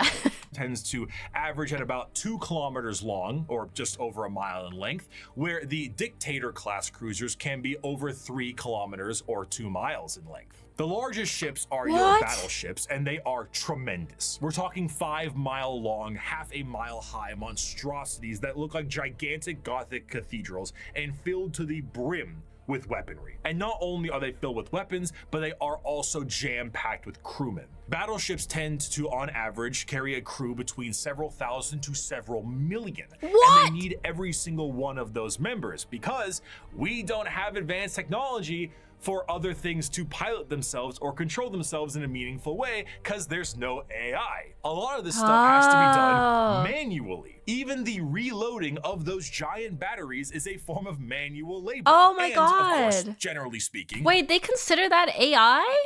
Reloading things? They don't even have simple like programs to do that? Whoa, that's blowing my mind. I didn't realize they were that strict about it. Doors are people, loaders are people, calculators are people, people are cheaper. Some ships are large enough to have trains? Why build a complex machine for reloading when you have bodies? But haven't we learned that complex machines are more efficient than bodies? Because you have to feed the bodies. You have to house the bodies. I know they're against it though, because of the AI war. That's true. Cost versus efficiency. I guess... Oh, that's where the servitors come in. Oh. That's crazy! They just have like all this manual labor still? It's cool because like, it's such a... I don't know if this is the right word, dichotomy? That's probably not the right word. But it's so like such a stark contrast. You can't see my hands moving right now. But like, look at this piece of technology. Look at this magnificent boat, space boat. It looks amazing. It's cool. But you have manual humans loading it. Like, it's such a contrast. Like, this is such a cool technologically advanced boat, but you like have people loading it because you don't believe in AI. I don't know, it's really blowing my mind. It's so cool. Hello everybody from YouTube, hi. Gliding through the stars is a very slow way to do things, and let's be honest. Juxtaposition, thank you. I'm so sorry. I was trying to think of the word. Juxtaposition is what I was thinking of, yes. There can't be a science fiction setting without some form of hyperspace travel. This form of travel in 40K is less like going to Plaid in Spaceballs and more like going into Davy Jones' zipper dimension in SpongeBob. Oh, now what? I suppose you're gonna show me. Oh, gee, that's very nice. Oh, what is this? Some kind of magic act?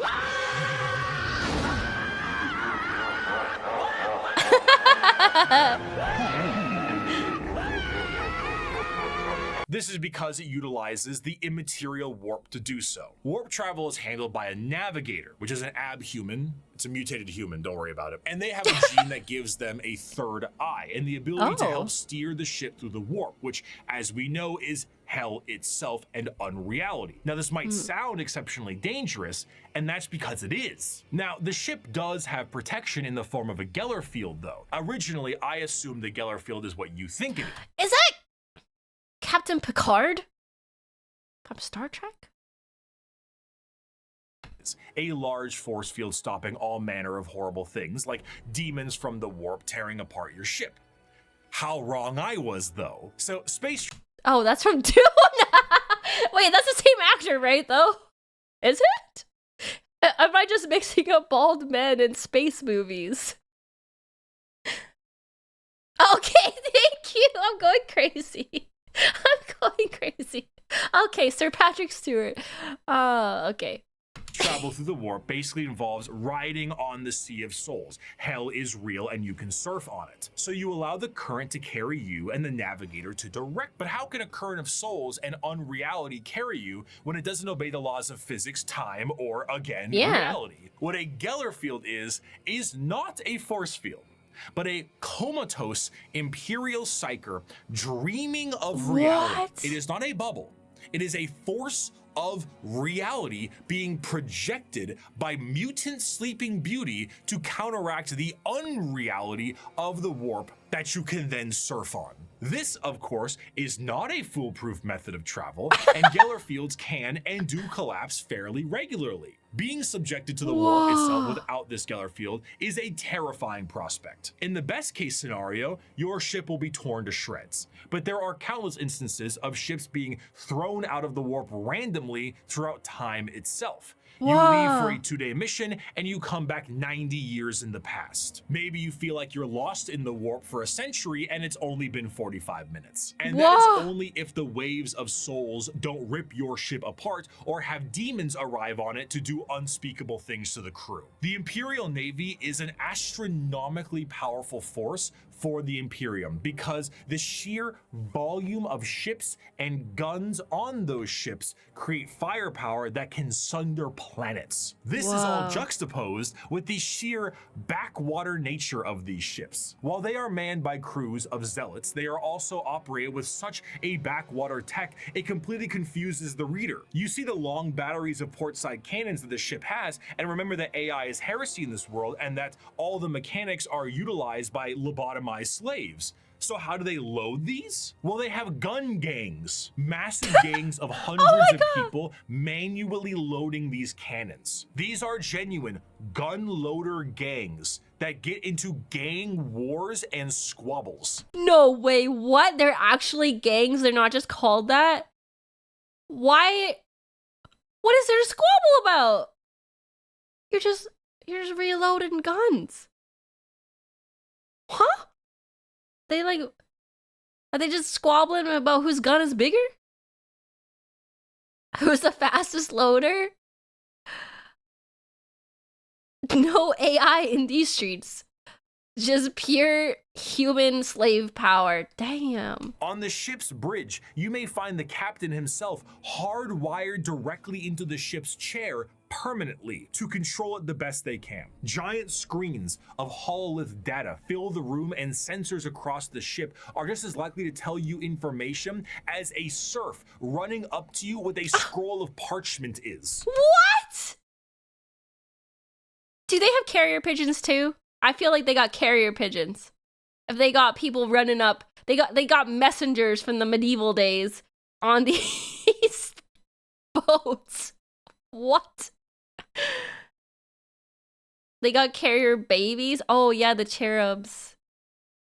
Wow. You reach to a microphone to shout orders down a hallway as paper readouts tell you information of the enemy, and holy sigils and candlelit incense burners gleam your next move. While the Okay. is not a specific faction of the Imperium in the same sense and format of this video, it is what shepherds around the entirety of its armed forces. Every Space Marine Primarch had a flagship, and every strike cruiser and battle barge has a story to tell. But if there is a single thing that the Shield of the Navy does the best, it is to help support and supply the monumental forces of the Imperium. The hammer of the Emperor himself, the uncountable men and women of the... Yeah, okay. Imperial I don't care if Guard. these things have adapted to resist our las guns. If we can't kill them with our rifles, then we'll kill them with heavy bolters. And if we can't kill them with heavy weapons, we'll use grenades. And if grenades don't work, then we'll fight them with our swords and our knives and our bare hands. Oh. We'll drown them in our blood. That's what it means to be a soldier of the Imperial Guard. Now follow me. Charge! There is no better symbol of the might of the Imperium itself than the Astra Militarum, or as it is commonly known, the Imperial Guard. Though the Space Marines take the glory and stand as the visual representation of the Imperium, their numbers are dramatically thin and specialized in comparison. To reclaim a million... The Imperial Guard are just like regular guys. They're just like regular army dudes. Imagine drowning someone in your own blood? Like you got no weapons left, you got nothing left, so you use your own blood to drown someone? That's so metal. That's kind of cool.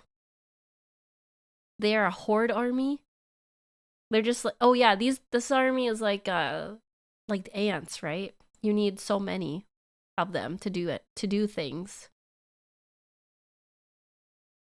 When all else fails, it's a numbers game. The Guard is one of the 3 armies I own on tabletop. I feel like, yeah, the little green army guys that kids play with. That's what they remind me of. worlds, you need a countless number of troops willing to fight and die for your cause. The Imperial Guard represents the Imperial truth made manifest. Every year, the worlds of the Imperium pay a tithe in the form of soldiers to fight the good fight of the Emperor, and this number is impossible to pin down. Even saying billions would be a dramatic understatement. What? The sheer volume of soldiers serves as the fundamental backbone of the Imperium. 99.9% of battles fought by the Imperium are fought by the sundering might of the Imperial Guard. With the knowledge that the Space Marines are essentially sentient tanks, what do the members of the Imperial Guard have? If they're the might of the Emperor himself, are they not suited up in a similar way? No. Not really. No fancy suits, no biological enhancements, and basically no expectation to live. Ah! These guys are cannon fodder! Remember, you don't have a skeleton inside of you. You're a brain. You're inside of a skeleton. You're piloting a bone mech that's using meat armor until we meet again. What? Wow, they're meat meant to clog the grinder. That's crazy. How are these guys not scared? The brainwashing that goes on. You're going up against all these crazy space marines or I guess, well, chaos space marines. Xenos guys, and you're just a dude with a gun?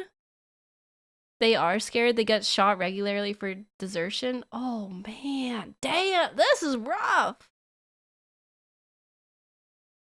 Just fighting chaos with the boys. I guess, what are you gonna do about it? They turn you into a servitor if you say no. About 10 to 20% of a planet's population gets taken for the Imperial Guard. Oh, when they take a planet, I guess, yeah, they would take people for their army. That makes sense. Once a regiment of Guard are activated, they are sent directly into battle with almost no expectations that they will survive. This is because, despite their training, their incredibly powerful armor, and extremely strong weapons that would crush any army of the modern day, they are so hopelessly outmatched to the things they will face. They have a cool kind of aesthetic. They look like, at least this guy. Do they just look like normal soldiers, or like this kind of like Cold War or something aesthetic? They look cool. They remind me of, like, this literally reminds me of Call of Duty.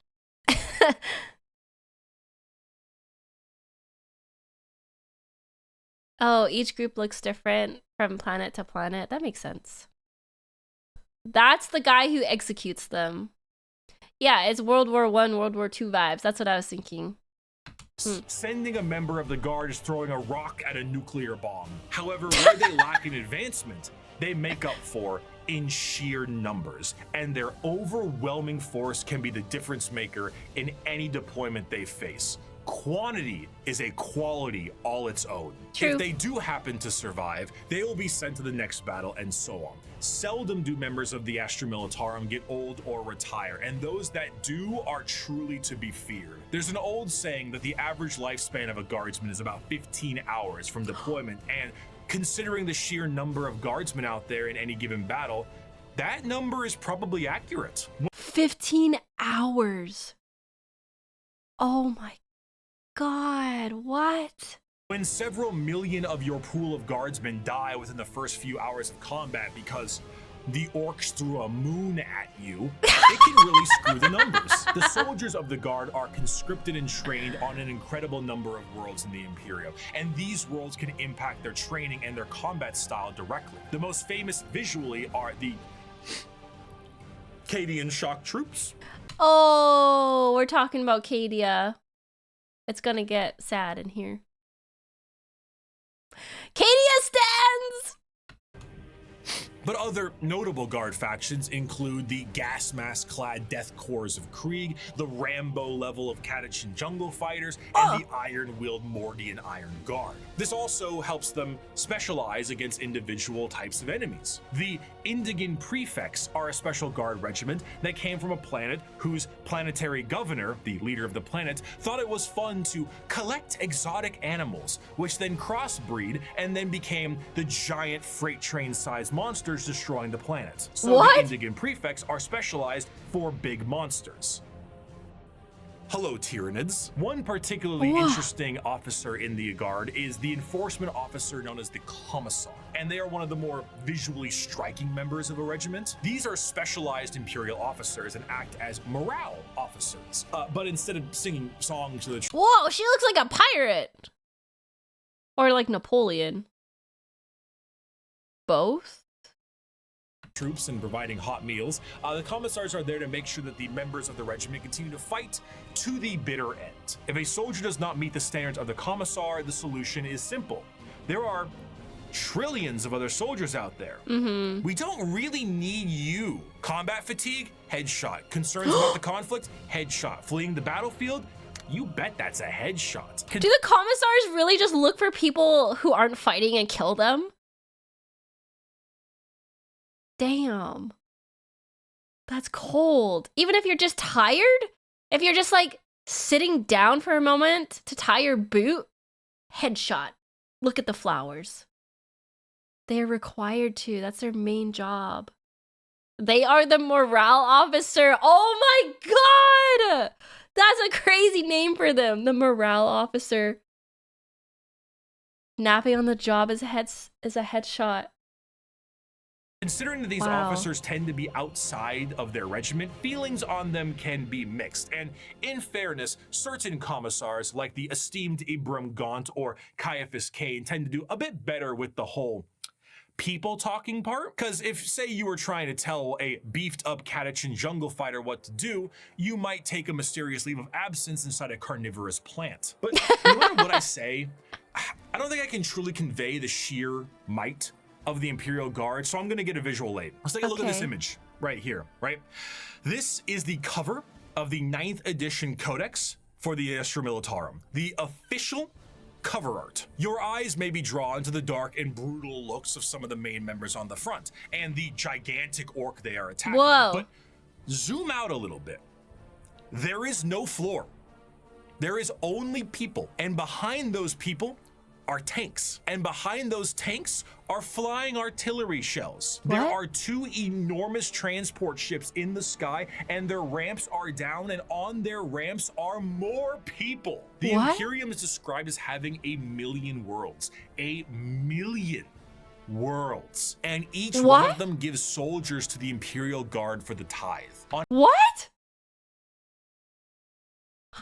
My brain is like, cannot comprehend these numbers. What? 1,000,000 worlds supply the army?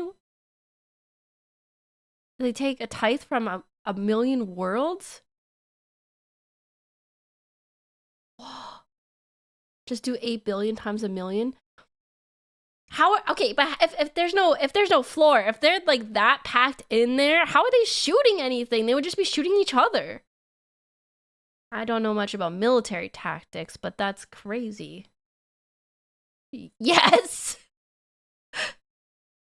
What's wrong with that? Oh my god, this is crazy. Don't need tactics, just have people. Don't care, just shoot. Okay, yeah, okay. The drown them in blood makes a lot more sense now, because there's a lot more blood than I was picturing. I was picturing a normal military army. Normal quotations. This, I understand now. I understand there's a lot of blood that they can drown in. Imagine it like this. Over 1,000,000 worlds the Imperium owns, and at minimum they give at least 10k people a year. That number of the Guard versus Space Marines is this. For every Space Marine in service, there is roughly 30 million Guardsmen? Wow. On a given battlefield, in a given fight, Foot soldiers number in the millions, tanks in the tens of thousands, and you have enough artillery to turn the night sky day. You have walkers and APCs and aircraft and horse cavalry and tanks the size of apartment buildings. You have drop troops and spec ops and rattling snipers and gigantic ogres that can't count to 4, but they can turn you into 4 pieces, and it just doesn't end. Humanity is a horde army, but instead of a horde of bugs or Whoa, I just realized that's all people down there. Wait, that's people down there, right? Oh my god. Paging orcs, it's a living wall of guns. At the end of the day, though he's been ferried through hell on a ship that's 10,000 years old to some godforsaken war-torn rock, though he deployed from high orbit with nothing but a grav chute, though he is one of 10 million men and women snatched from his homeworld to fight a war he barely understands, though he has been given a weapon that fires small suns and may annihilate him as he fires because the knowledge of how it functions has been lost, though his company is supported by tractor tanks that run on anything you can burn, though he wages war against the devouring hive mind, ravenous demons and hordes of hyper-advanced aliens with strange technologies and sorceries he never dreamed existed. No one will remember his sacrifice. There will be no records of his deeds, no glorious parades in his honor, and no remembrance of his name. All he will earn is a shallow, unmarked grave on a forgotten world untold light years from home. Yet for all this thankless sacrifice, a guardsman is a man, just like you. He has no millennia-old genetic engineering, no prophetic leader, no miracles of faith. He has his lasgun, his orders, and those beside him. He is the Imperial Guard, and he will hold the line. Damn!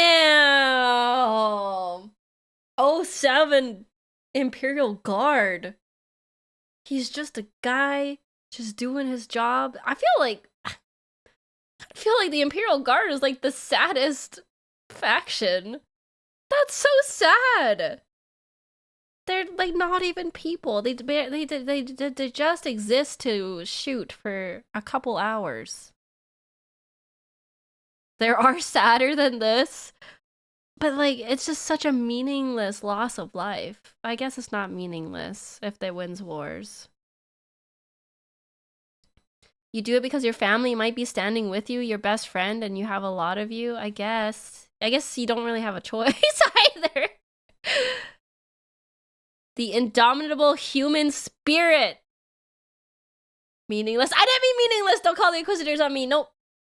I misuse of words. In the end, the Astra Militarum, despite fighting for the honor of the Imperium, are their own form of a massive horde army where individuality does not matter. They are merely numbers to the Imperium, and the vast majority of the conflicts they are sent to are attrition-based battles that gain virtually no ground while countless millions die. Yet this makes them the most human. For the Imperial Guard contains normal people, people who are happy and sad, people who laugh and love, and in there are stories, because there is strength in facing the horrors of the universe head on with nothing but a rifle in your hands and a prayer on your lips. Armed with an innumerable amount of Imperial soldiers and Space Marines, the Navy begins its great crusade into the stars to rescue the stranded Primarchs and reunite them to their legions. But the biggest question needed to be asked was, what would they find? The age of strife lasted for thousands of years. If a civilization was still alive out there in the galaxy, what would they be like? The technological advancements of humanity prior to and during the Dark Age technology was unfathomable. It allowed them to spread through the galaxy with ease and allowed them to settle once inhospitable planets. These branches of humanity were provided with the vast knowledge of human creations and were given gigantic machines to make arduous labor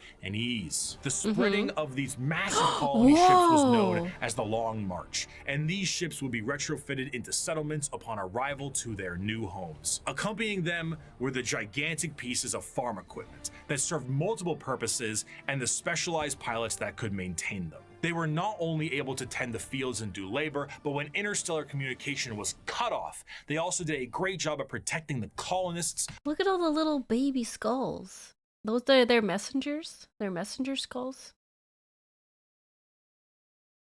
Creepy. against both threats demonic and alien. Because of the significance of these machines, those that could pilot them were powerful enough to be considered leaders, and the upkeep and preservation of the machines and the lineage of those who could pilot them was imperative. These machines, over the thousands of years, would eventually be known as the... Oh, the Imperial Knights, the big boys. We're gonna turn Stim's tractor into a tank. So you could be a farmer? Wait, you could be a farmer, Imperial Knight? I want that. I want to be a farmer in Imperial Knight. He must be humble of heart, strong of arm, be savage in war, loyal to hearth, and follow deeds of glory. He must keep honor with all, banish cowardice from his doings, and bring his house no shame. He must serve the emperor and defend the Imperium, thus should a knight rule himself. The age of strife caused these colonized worlds to be cut off from the Imperium. Whoa, he's got a face on his shield, on his crest. Imperial Knights look so cool. They kind of look like turtles, turtle people. But they're really cool. They're not farmers anymore. Oh, now you're a noble knight, not a dirty peasant. Okay, I see. They were farmer mechs, and now that they're nobility. Imperium, and the reversion of these worlds resulted in the reverence for this farm equipment turned feudal, and the leadership that controlled the devices became viewed as a noble hierarchy. During the age of strife, exploratory fleets from Mars found plenty of these worlds, and it seemed the majority of them reverted to a similar state. Like King Arthur seeing Merlin himself, these feudal worlds welcomed the tech priests of Mars with open arms. The mutual relationship between the Admech and the nobility was beneficial. The Admech were able to secure more worlds for mining resources and potentially long-lost STC information, and the noble houses were provided with technological know-how and modifications from the Admech themselves. The suits became more and more specialized, and their history as mere pieces of equipment were lost to time. What was once a tractor became a killdozer, and the Imperial Knights were born. Unlike other military aspects in the Imperium, the nobility of the Knight houses remains just that, a nobility-focused feudal hierarchy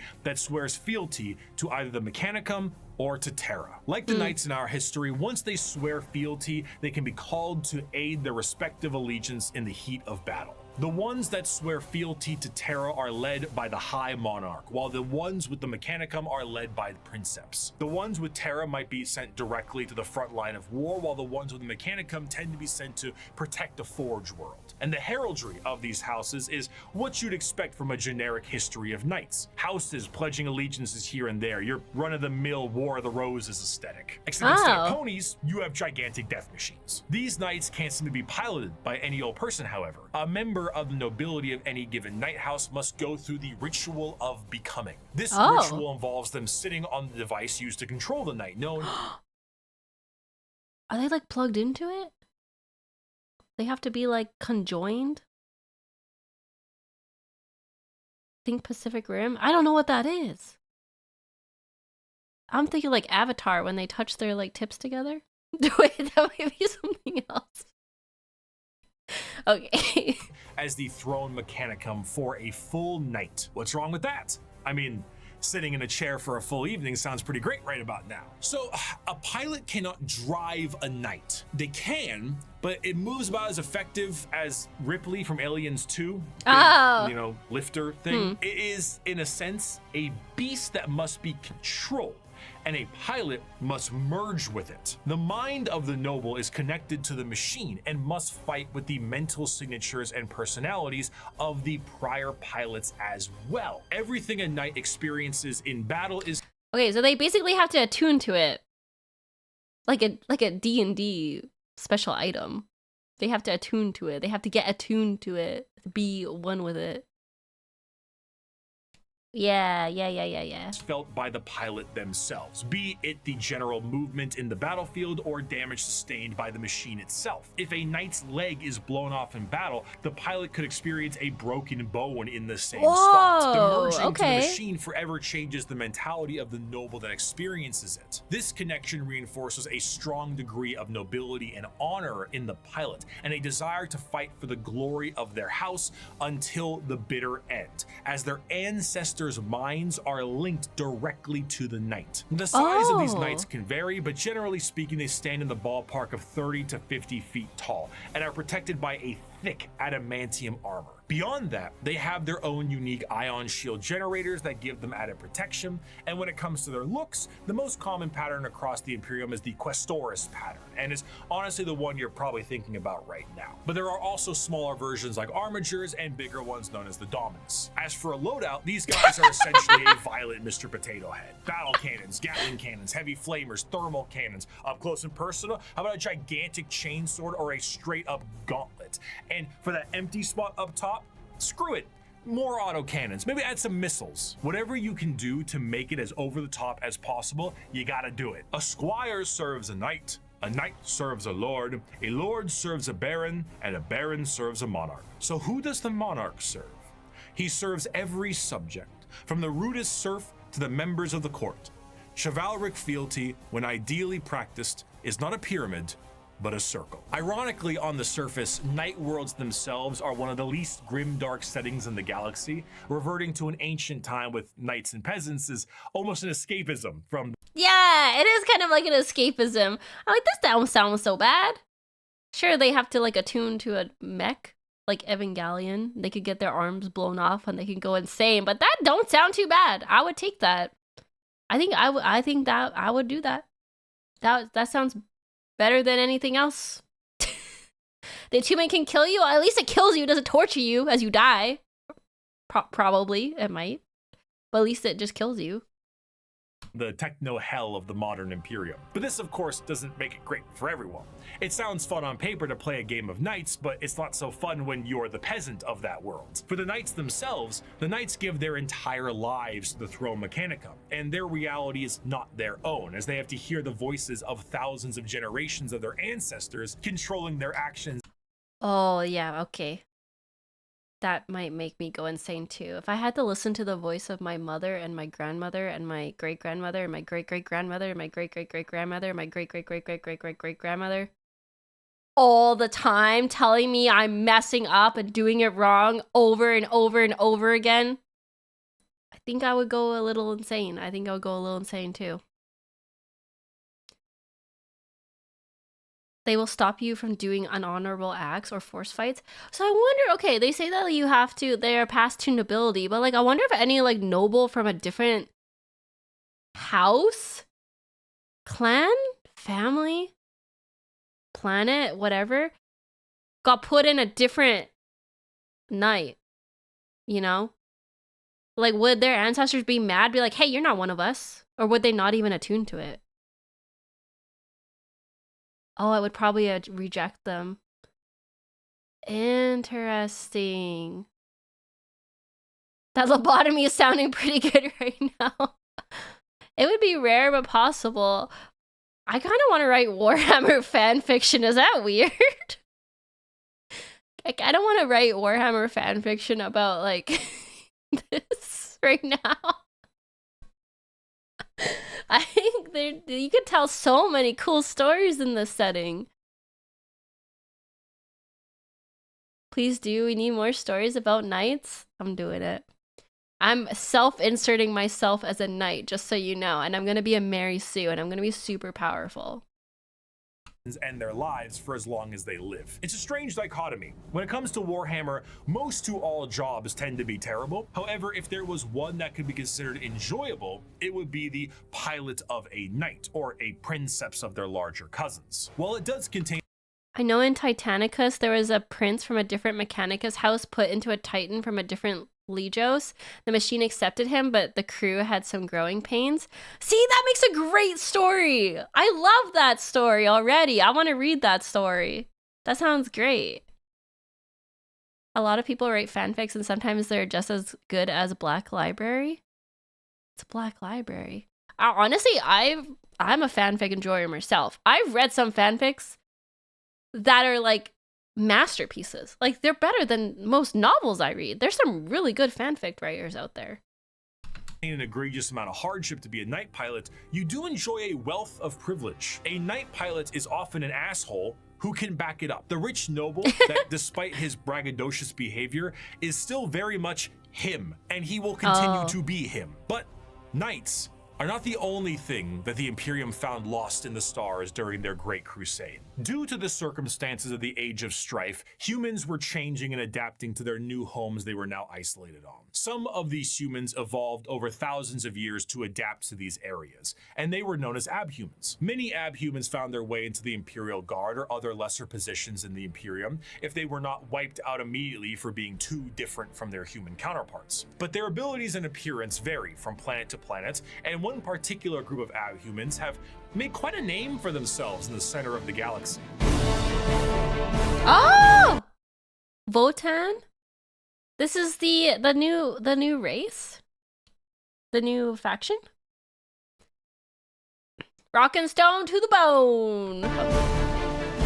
The origins of what will be known as the kin start at some point during the Dark Age technology, where their ancestors left a planet that is very much Terra and went to the galactic core to mine it of its resources. They brought along with them everything that they would need for a long-term stay, most important of which were the incredible AI-based supercomputers. Be it guidance, technical or philosophical, schematics, or the ability to upload the memories of a deceased explorer to gather information from them, these computers became an essential part of their everyday life, especially considering that the galactic core is one of the most inhospitable places in the galaxy. It is an exceptionally star-dense location, full of abnormalities, black holes, and sentient hostile nebula. Whatever that last part means, it is not a safe and easy place to make a living, and this only got worse thanks to the warp storms during the Age of Strife. In order to adapt to this area, these travelers perfected a genetic makeup that made their future clones to be more adept to the area. These future clones would be shorter and more robust than their ancestors, and the need to procreate would be unnecessary because why risk messing up a good employee when you can just make a new one? These would be known as the squats, and they would all die, except for when they didn't. And now they are known by a different name. Oh, okay, the squats. They were remade into the Votan. I see. Most void-faring races have at least one cautionary tale of foolish explorers vanishing amidst its blazing stellar nurseries and strange anomalies. Yet for the leagues of Votan, the galactic core has been home now for millennia. These squat— Man, imagine living in a place called the Galactic Core. That's so cool. That's so cool. humanoids would begin to establish themselves in the core, and their goals would be the same as their ancestors. Rock and stone! But like, actually kinda, yeah. Whenever one of them would die, they would know that that sucker would need to be uploaded to the machines like their forefathers did. But the original purpose of these machines was lost to time. What was once a technical resource for them turned into a ritual known as joining the ancestors. And the fact that they were clones at this point meant that the same copy of the same individual would be uploaded countlessly. The sheer overuse of these computers and the repeated uploading of redundant data has turned these once powerful supercomputers into your parents' computer after you installed LimeWire. Oh my god, they're like they're like messing up the algorithm by messing around with it too much. That's kind of funny. Are they kind of like boomers?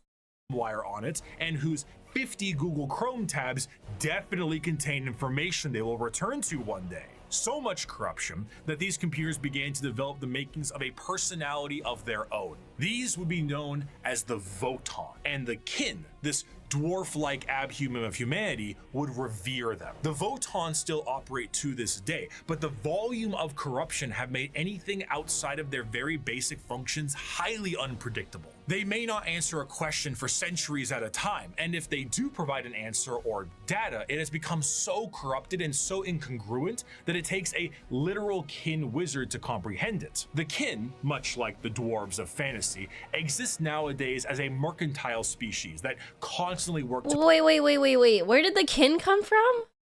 I got confused. The kin is a mercantile wizard that needs to help the Votan if they're too corrupted? They're the ones that came from Terra? The kin is just what the dwarves call themselves.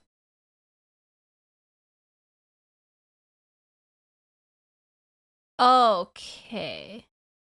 The kin are the ones that were on Terra and they got evolutionized. Like human of evolutionized. The abhumans. The Votan are the corrupted computers. Okay.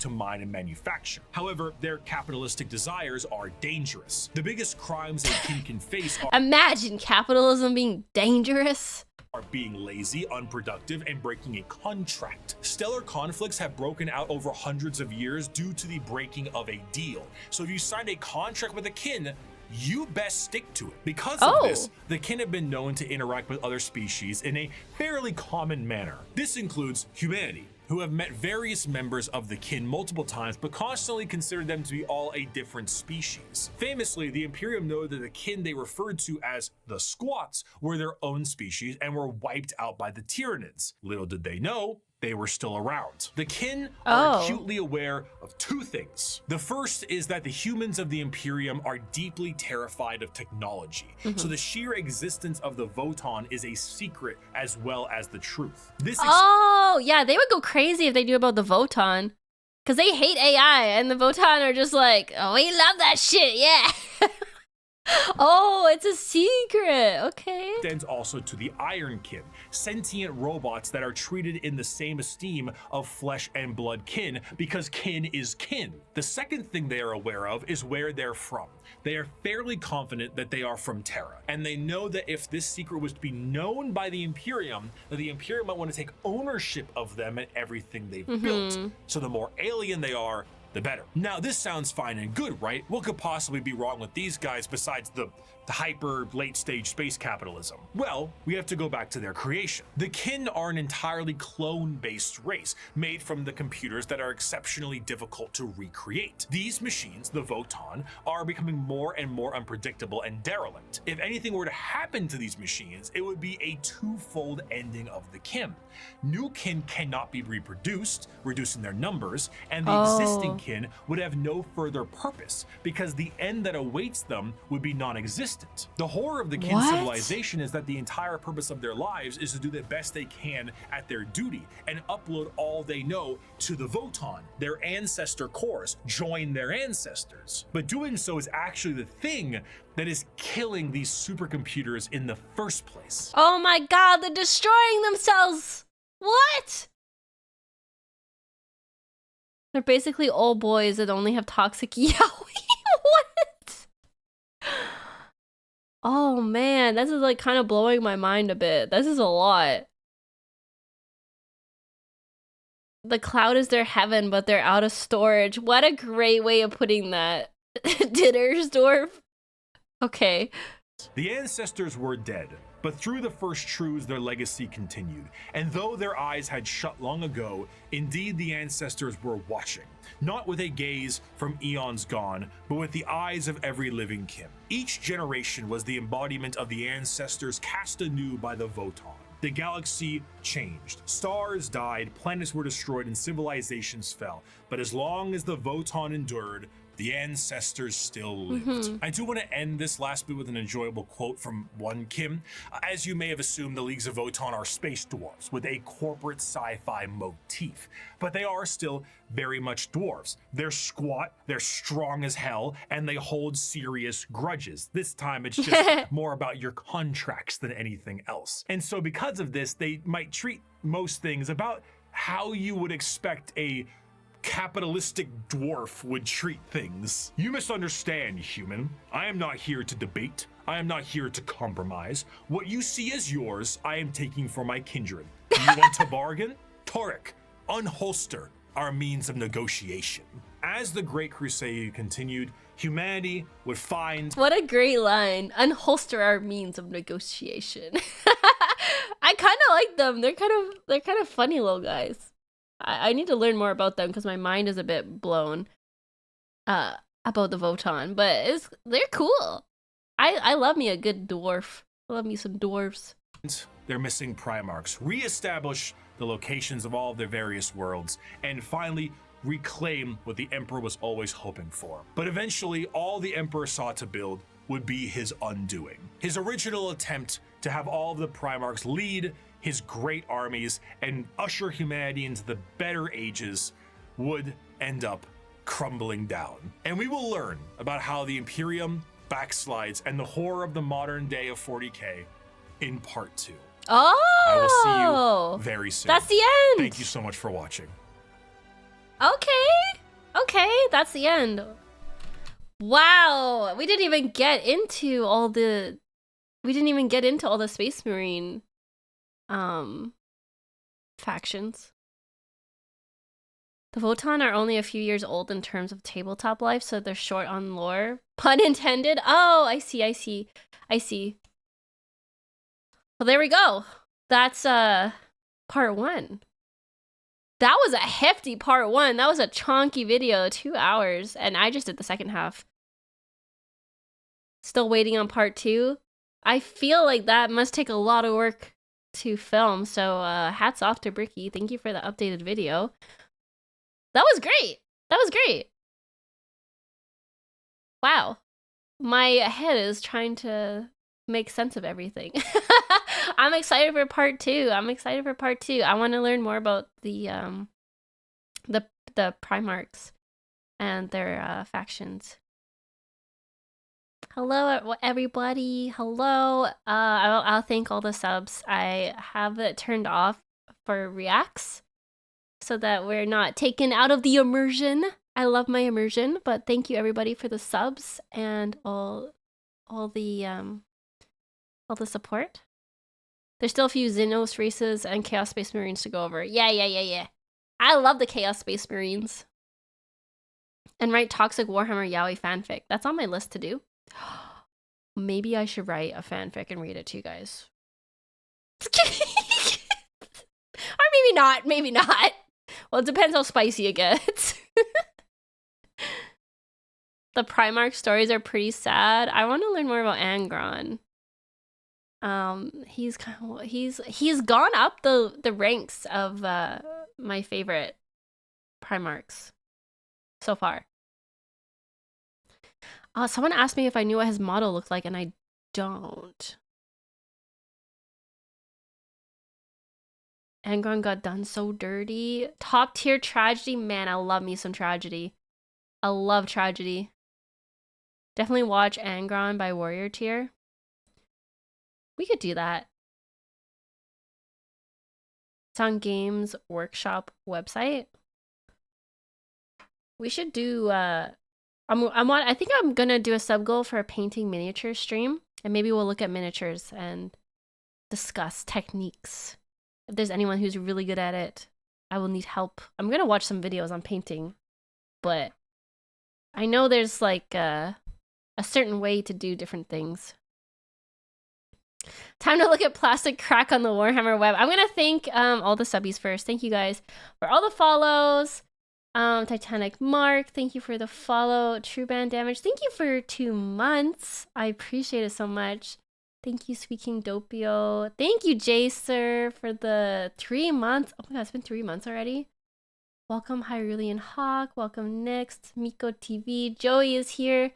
That's Stick Daniel. Thank you. Fel, thank you for the 14 months. Appreciate that. Thank you, WTF Wit, for the follow, and Ruby Devil. 100 bits. Thank you, Grand Tourist. Thank you, Terror Death King. I'm sorry, I'm gonna butcher your name. Nyman for the follow. Thank you, Mana Condor, for the follow. Key to Victory follow. Blood Raven Fabian. Dad Botted. Teeny Assassin. Thank you for the follows. Dad Stick Daniel. Thank you for the prime. I love my primes. They're delicious. I eat them up. Thank you for the prime. Appreciate it. Insert creative name. Thank you for the gifted sub for Danger Dave. I think we're caught up. Okay, I think we're caught up.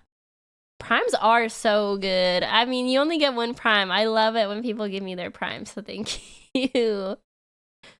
And Blood Raven Fabian with the prime. Thank you, Blood Raven Fabian. So that shit's delicious. My name is pronounced Stieg Warad, if you're wondering. Thank you. I'm sorry if I get your names wrong. Please feel free to correct me.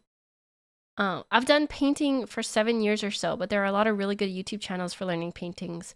Squidmar, Duncan Rhodes, The War Hipster, that's a great name, Juan Hidalgo, etc. Ah, okay. Thank you. I'm definitely gonna have to watch some videos. There's been people posting in my Discord their armies and their paintings, and I'm constantly blown away with the quality. Mine is not gonna look like that. Like, did your first miniatures look that good? Like, I want to see pictures of people's first miniatures. That would make me feel better, because everything that people are posting in the Discord is like a masterpiece. I'm like, oh, okay. If you want to check out 40k fanfics, Warhammer 50k, or The Lion Heresy are great reads. Oh, thank you. Wait, I should actually write these down. My first was an abomination. Almost everyone's first mini is always scuffed. Okay. We should probably end stream here because I have a big anniversary stream on Saturday and I'm still sick, so I don't really want to overdo it and ruin my voice more. You could probably tell I sound a bit weird if you came from YouTube. I've been sick all week and it's taken my voice, so I kind of sound like a frog. I was gonna either play some Oblivion, because I've been Oblivion and Skyrim and Morrowind, Elder Scroll games in general, some of my favorite games. And of course the remaster gets released right as I am sick with the flu. So I haven't been able to play it yet, but yeah, being sick as a streamer is really difficult because you can't really do your job. Because if you push through and you try to stream with your voice like this, you can actually lose your voice for longer or damage your vocal cords permanently by yapping too much. So I'm trying not to overdo it.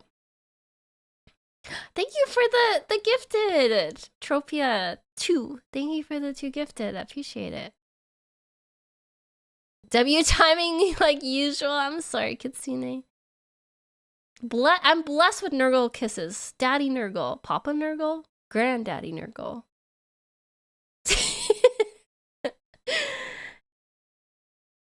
Oh man. Thank you guys for tuning in. It was fun to have you here. I missed y'all after taking like a week off. I have to decide what the next video will be for Warhammer. There's so many directions I can go. I want to learn all the things at the same time. So we'll decide. We'll decide together. Maybe we'll probably decide in Discord what the next video is. Oh look, there's a little beautiful sunny explosion, the one who got me into this. And Mochi.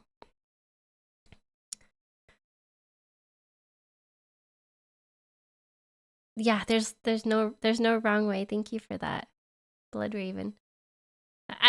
I'm being a bit sappy because it's okay. I feel a bit sappy, but I feel kind of like I found my people since I started doing this.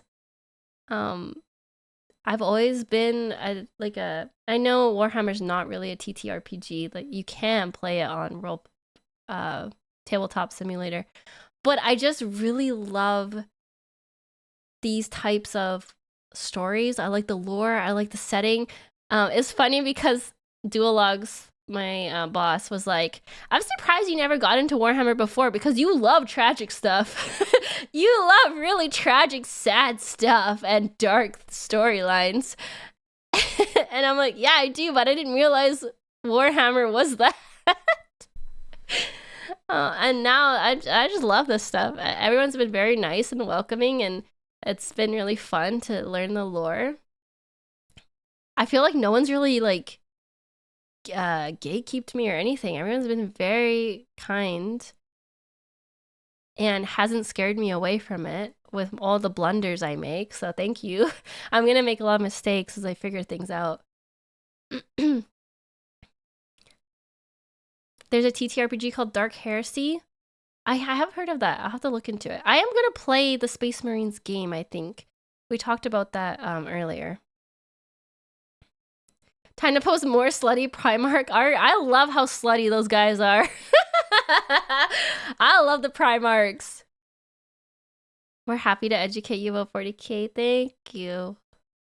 It's funny how people don't know Warhammer originate. I literally did not know that. I had no idea that they made Grimdark. I thought that came from D&D for some reason. Like I really like Curse of Strahd and stuff like that. So that's funny. I had no idea it came from Warhammer. I love Necrons. They're my favorite faction. So that I'm gonna be building their army. Eventually, it'll probably be the sub goal for next month. We get for some reason get super happy about new people coming into the hobby. Can't explain it, but it's fun. It is very fun to share your favorite things with people who are genuinely excited, I feel like. You can tell when someone's just like doing it to do it, and you can tell when someone's like actually wanting to learn and gets excited about it. Yay, Necron! Space Necron enjoyer. I love them. I think they're so funny. I really like super overpowered, like power crept type characters in games, especially when they're not just like, especially like with Necrons, because they can't tap into it because they're still waking up, but they're like senile. I love that because you it's there. You know they could obliterate everyone, but they just can't quite get there. I love that like foreboding. When it comes to us Warhammer nerds, we're always happy to chatterbox about our hobby and favorite armies. Treat our hobby well, and we'll treat you well and get wrapped up into the nerd family in no time. It does feel like a nerd family. It's so funny. It's really nice. I understand why my local game store had a huge Warhammer community. I never got it before. I was always just mad they didn't have more D&D stuff, but they had all Warhammer stuff. But I get it now. I get it.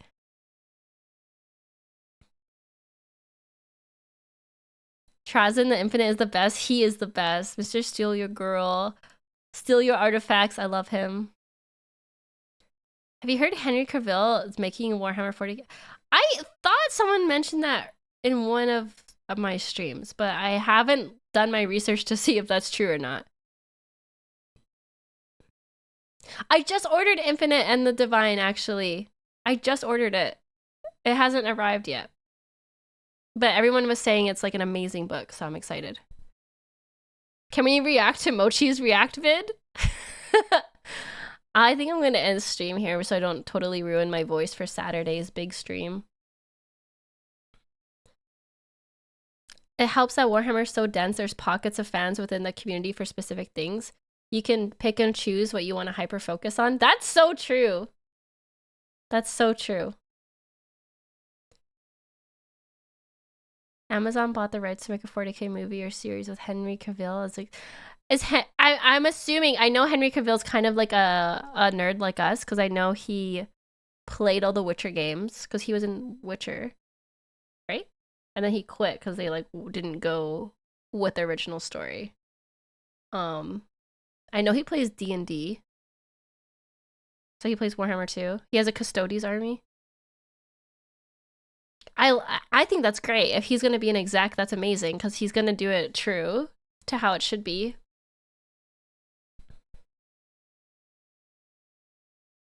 Can we mute dual logs for making the 6th streamer do more work? I am feeling better, but my throat is just really sore. And I'm tired. I had a big day.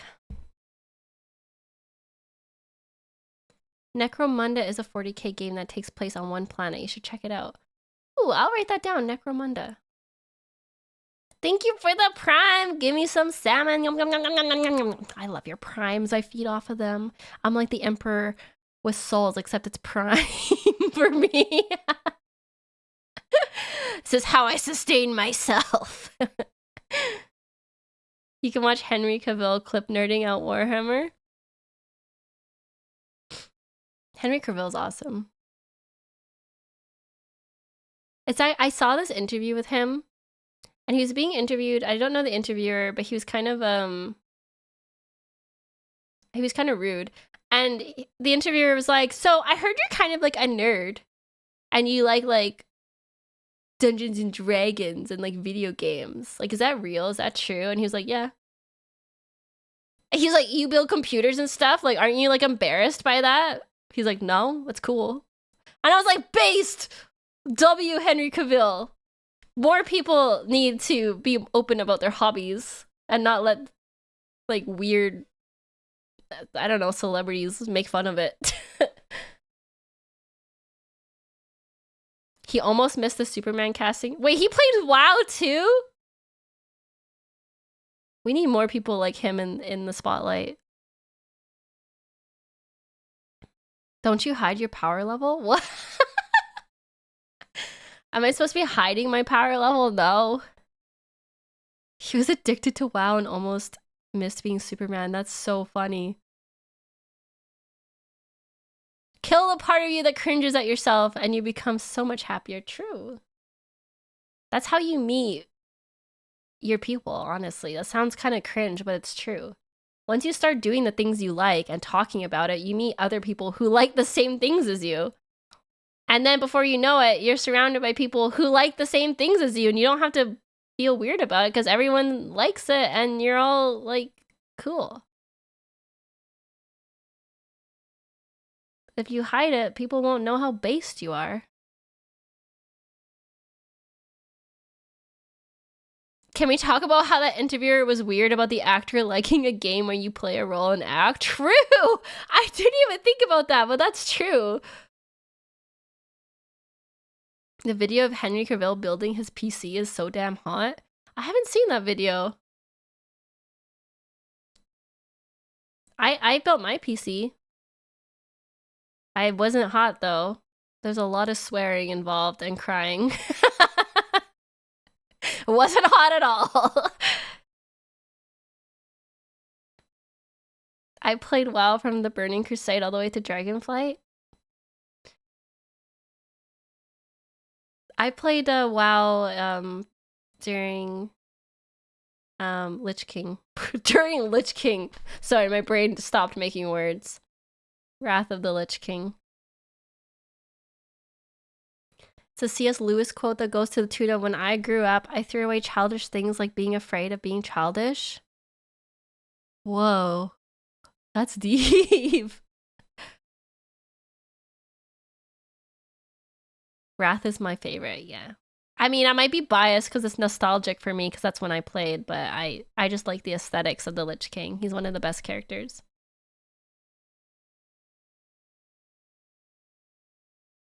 Pretty sure Henry has sexy music playing when he built his PC, or maybe I imagined it. I don't know. Wait.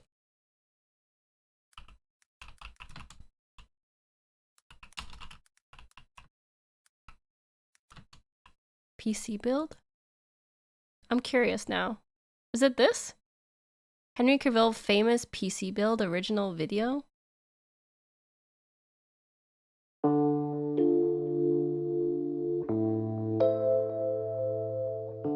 When was this made? What's he packing in there?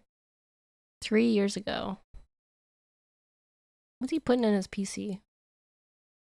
I just want to snoop. 2080 Ti. I just want to snoop. I'm a little snoopy.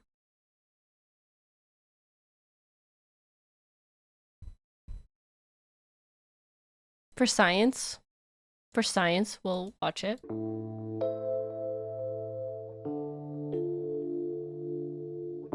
I feel like the motherboard was the hardest part of my PC. I still don't understand motherboards. They're so complicated. Oh, actually, no. The hardest part was hooking everything up at the end. Those little connectors.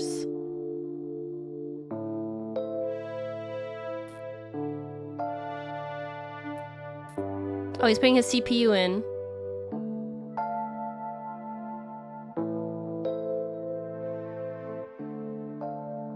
So gentle. Look at those soft baby hands. Oh, he's caressing it. Oh no, he's putting the thing down. I'm like, oh damn.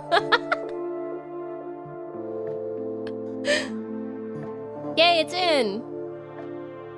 Oh, the fans suck too. I hated putting the fans in. God, I love his soft baby hands. They could just choke me. Oh.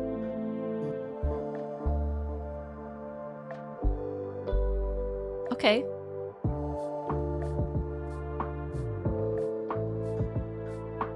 Respectfully looking. PC building stream in the future? I have to buy a new PC upgrades for that. There's the sexy music. It's just like lo-fi music. I think it's just sexy because it's Henry Cavill. I wish I was that PC. I mean, me too. He could take me apart and put me back together. This is true though. It took like a whole day. It's nighttime now. Thank you for the follows while we watch this video. Thank you, Mr. Bubble. Does Rogue Panda, Dr. Sarcasm, and Shikadub? Only the best content here, guys.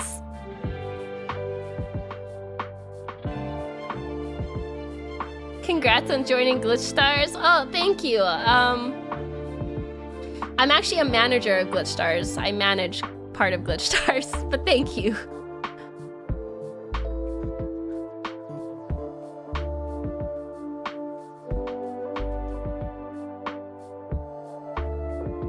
I'm also a talent. That's true. I am a talent as well. Thank you for reminding me. I am more than just a manager. I am a talent.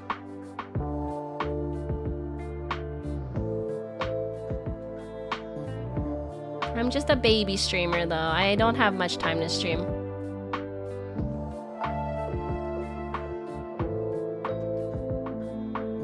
Ooh, it turns on. It lights up.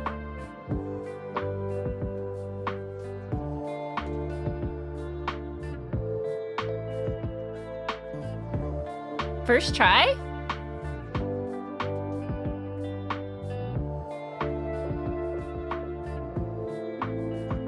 Ooh.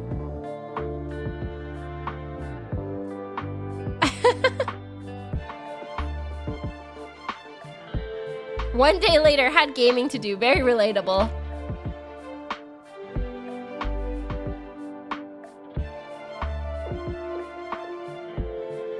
This happened with my build too.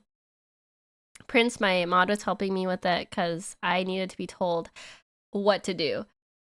And I don't even remember what was wrong with it, to be honest. Prince, do you remember what was wrong? I think it was my GPU wasn't connected properly because everything started up fine, but Henry's biceps are his largest Sims model.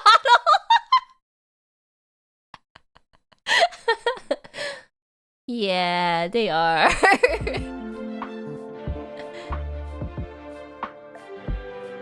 Oh my god, they are huge!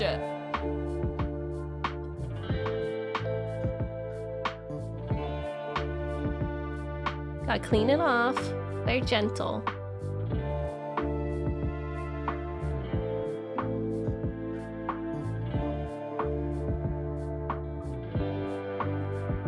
Look at how he caresses that thing.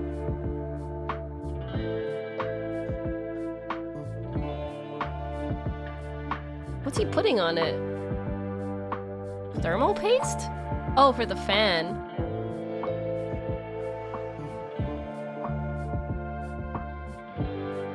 I wish that was me.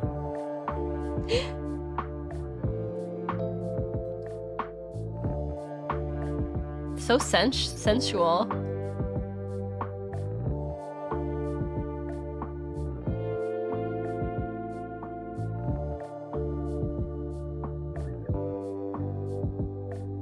Do you think he overclocks it?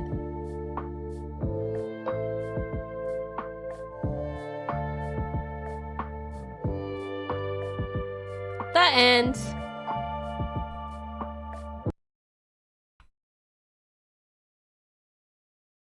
Okay, so we're gonna end on that.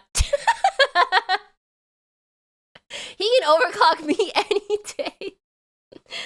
Thanks for sticking around for the famous PC build video. That was a great way to end our night. I'm gonna go to the chatting screen. Big Henry.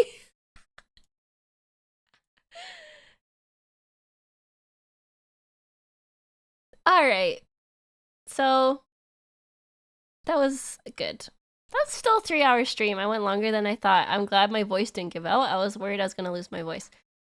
So I'll probably be taking tomorrow off just to give myself hopefully enough time to heal my voice so we can do karaoke on Saturday.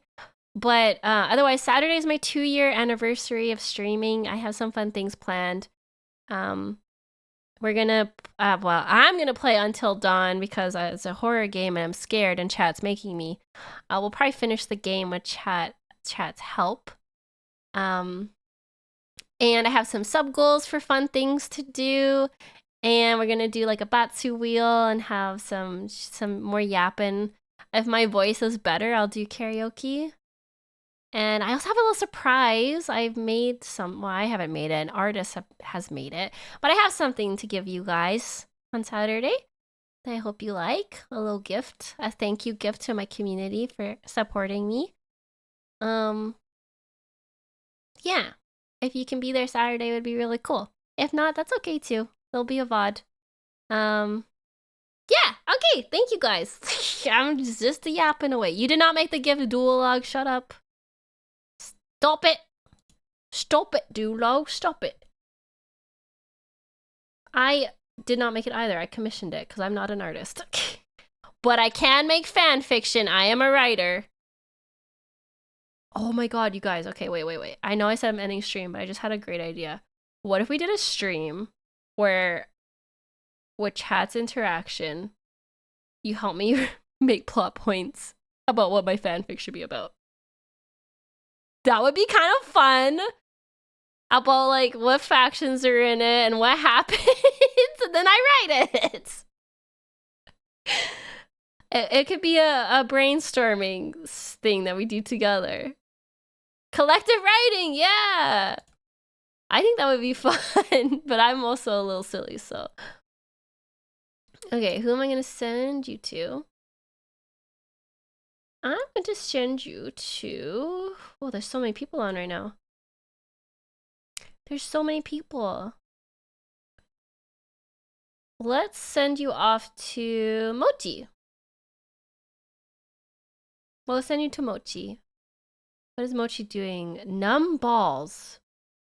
Her stream title is called Numb Balls. First time ever. So have fun with that, chat. Have fun with Mochi and whatever she's doing. She's hilarious and I love her. You'll have fun. I'll see you back on Saturday. Okay. Yeah, that sounds like Mochi. That does. Thank you for the follow, Jason, Sword Online, and Monotone Dreamer, Dr. Sarcasm. Thank you guys. I'm gonna go rest up now. So hopefully Saturday is a go. Okay. Have a good night. Bye-bye.